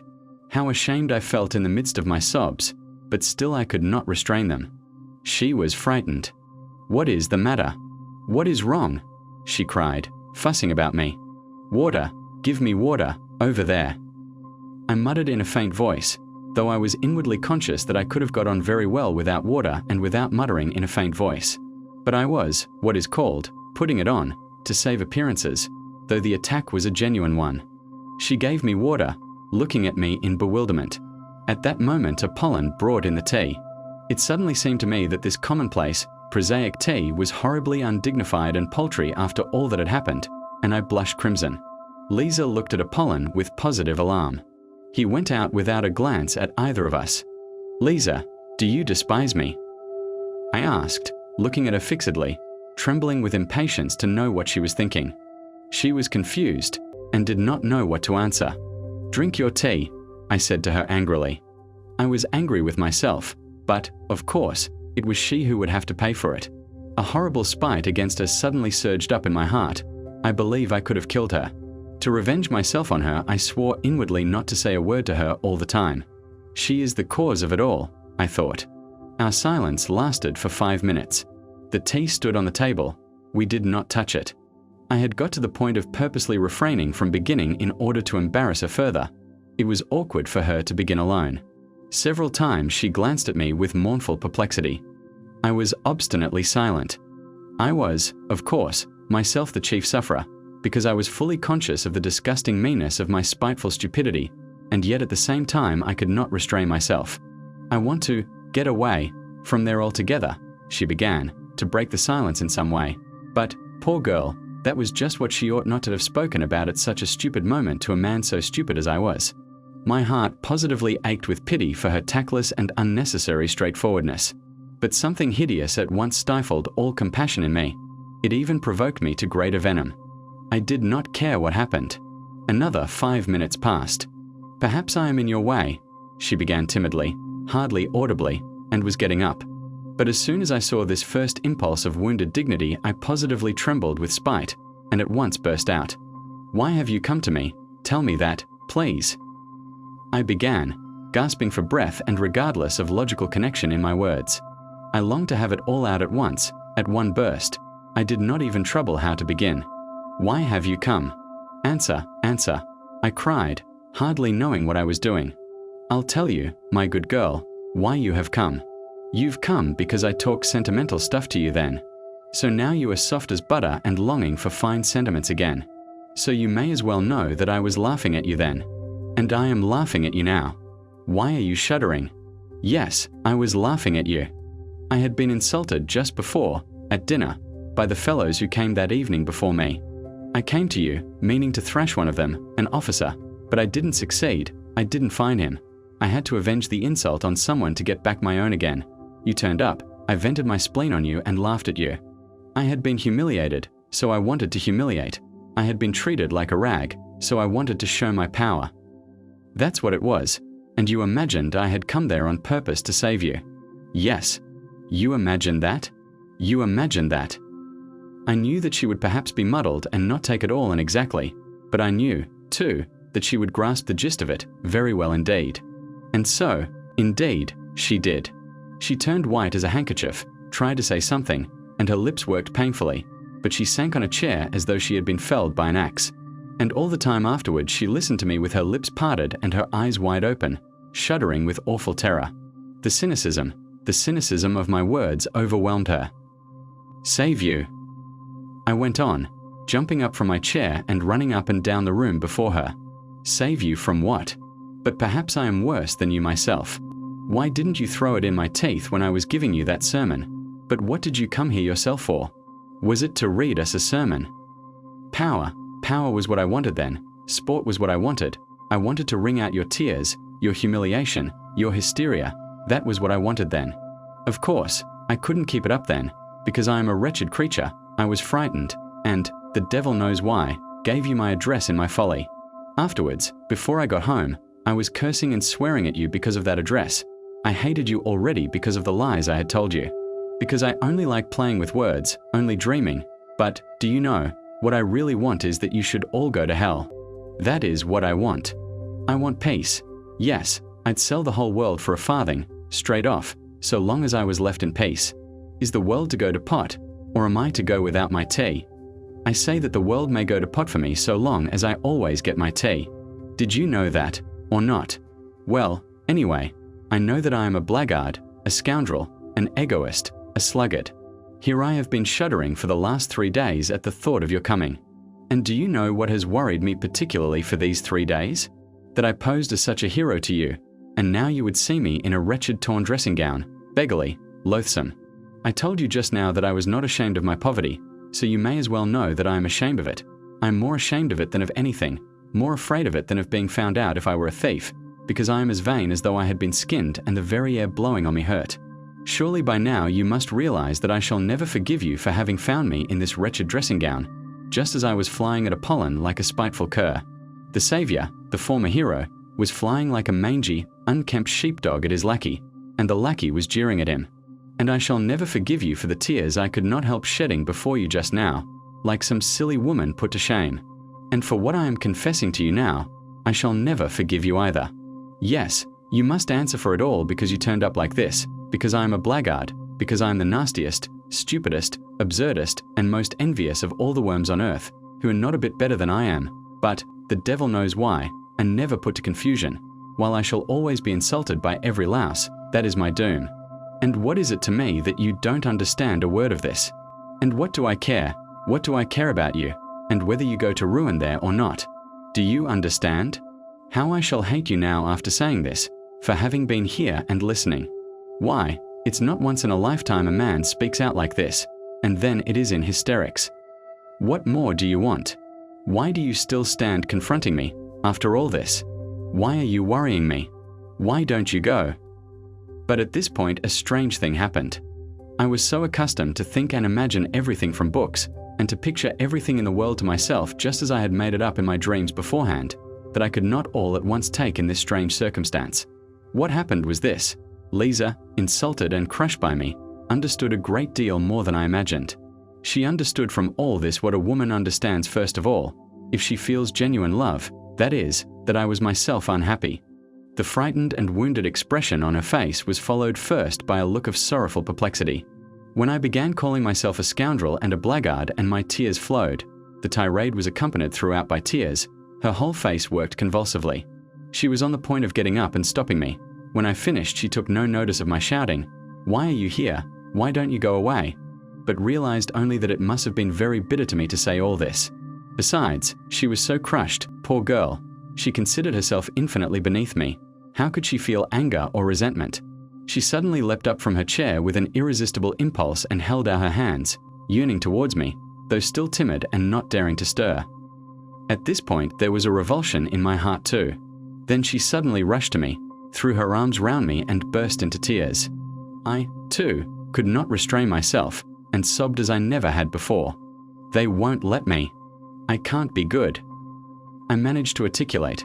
Then I went to the sofa, fell on it face downwards, and sobbed on it for a quarter of an hour in genuine hysterics.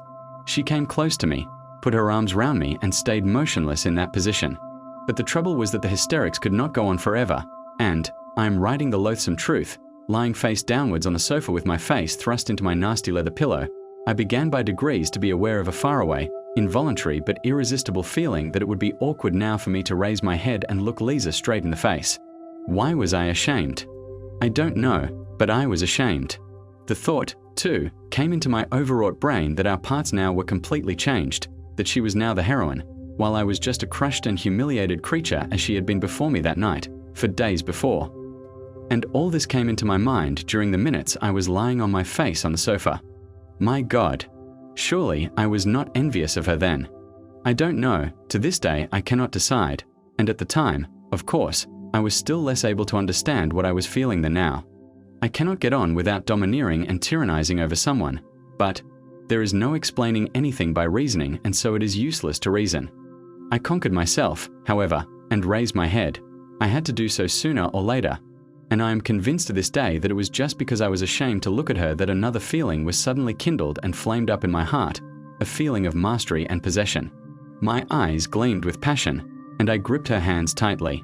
How I hated her and how I was drawn to her at that minute. The one feeling intensified the other. It was almost like an act of vengeance. At first there was a look of amazement, even of terror on her face, but only for one instant. She warmly and rapturously embraced me. A quarter of an hour later, I was rushing up and down the room in frenzied impatience. From minute to minute, I went up to the screen and peeped through the crack at Lisa. She was sitting on the ground with her head leaning against the bed, and must have been crying. But she did not go away, and that irritated me. This time she understood it all. I had insulted her finally, but there's no need to describe it. She realized that my outburst of passion had been simply revenge, a fresh humiliation, and that to my earlier, almost causeless hatred was added now a personal hatred, born of envy. Though I do not maintain positively that she understood all this distinctly, but she certainly did fully understand that I was a despicable man, and what was worse, incapable of loving her. I know I shall be told that this is incredible, but it is incredible to be as spiteful and stupid as I was. It may be added that it was strange I should not love her, or at any rate, appreciate her love. Why is it strange? In the first place, by then I was incapable of love, for I repeat, with me loving meant tyrannizing and showing my moral superiority. I have never in my life been able to imagine any other sort of love, and have nowadays come to the point of sometimes thinking that love really consists in the right, freely given by the beloved object, to tyrannize over her. Even in my underground dreams, I did not imagine love except as a struggle. I began it always with hatred and ended it with moral subjugation, and afterwards I never knew what to do with the subjugated object. And what is there to wonder at in that, since I had succeeded in so corrupting myself, since I was so out of touch with real life, as to have actually thought of reproaching her and putting her to shame for having come to me to hear fine sentiments, and did not even guess that she had come not to hear fine sentiments, but to love me, because to a woman all reformation, all salvation from any sort of ruin, and all moral renewal is included in love and can only show itself in that form. I did not hate her so much, however, when I was running about the room and peeping through the crack in the screen. I was only insufferably oppressed by her being here. I wanted her to disappear. I wanted peace, to be left alone in my underground world. Real life oppressed me with its novelty so much that I could hardly breathe. But several minutes passed and she still remained, without stirring, as though she were unconscious. I had the shamelessness to tap softly at the screen as though to remind her.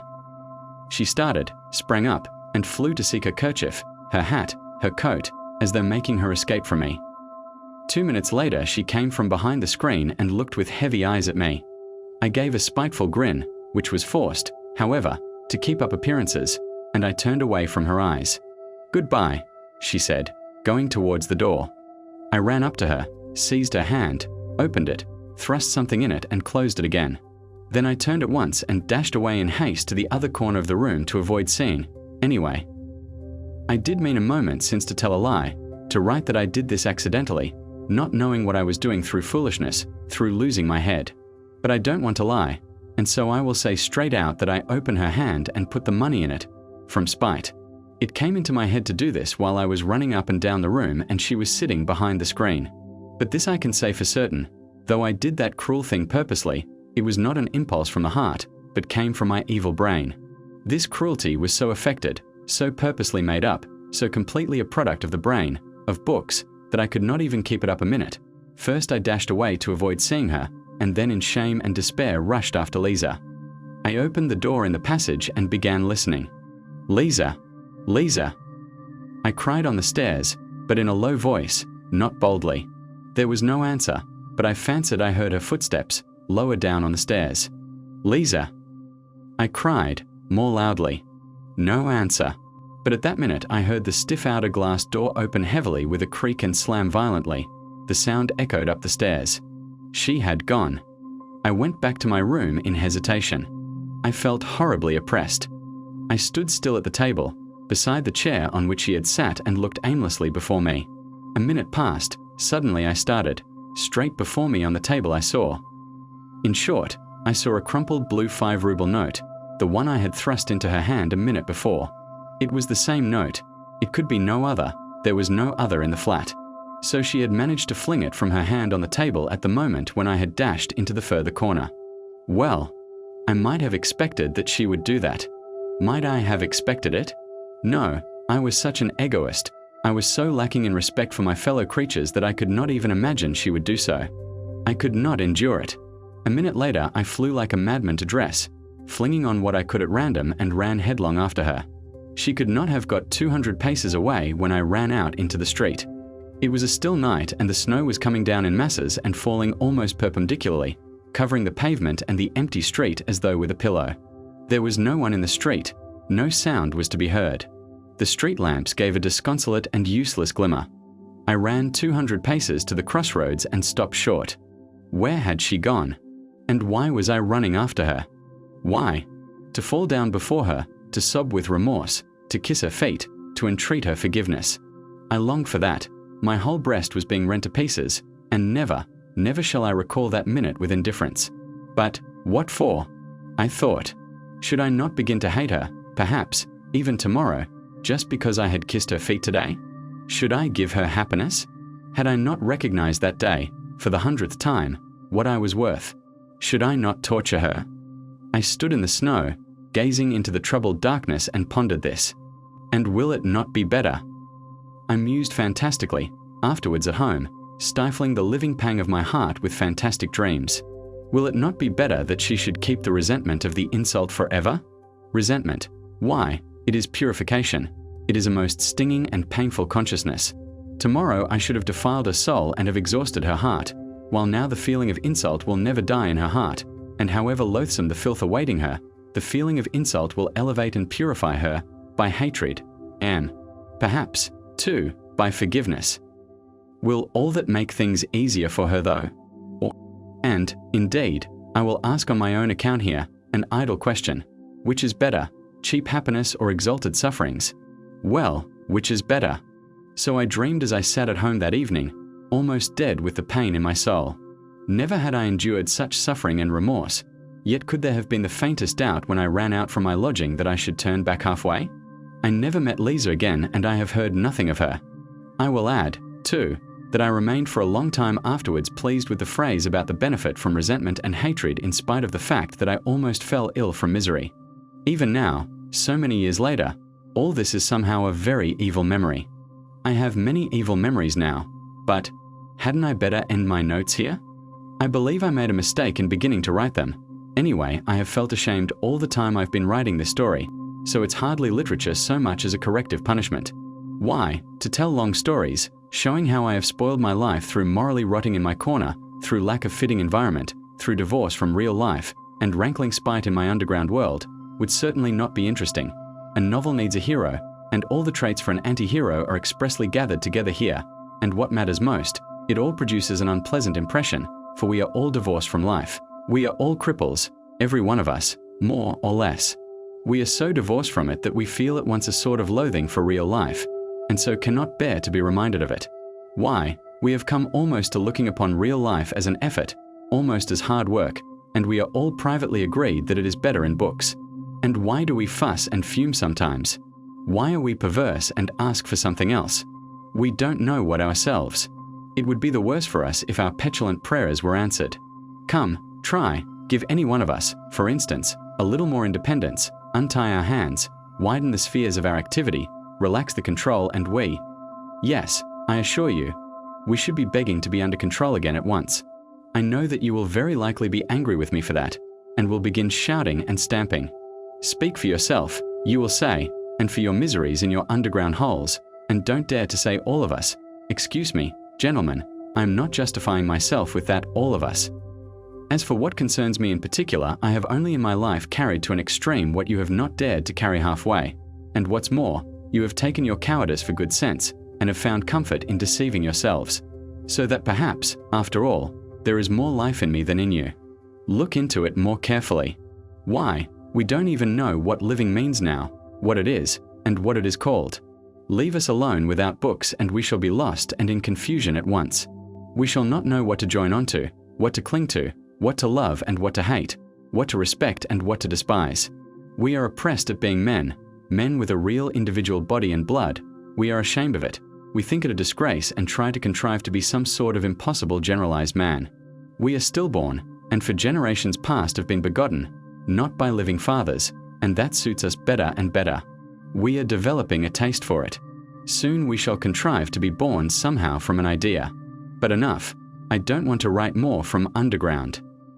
The notes of this paradoxalist do not end here, however. He could not refrain from going on with them, but it seems to us that we may stop here.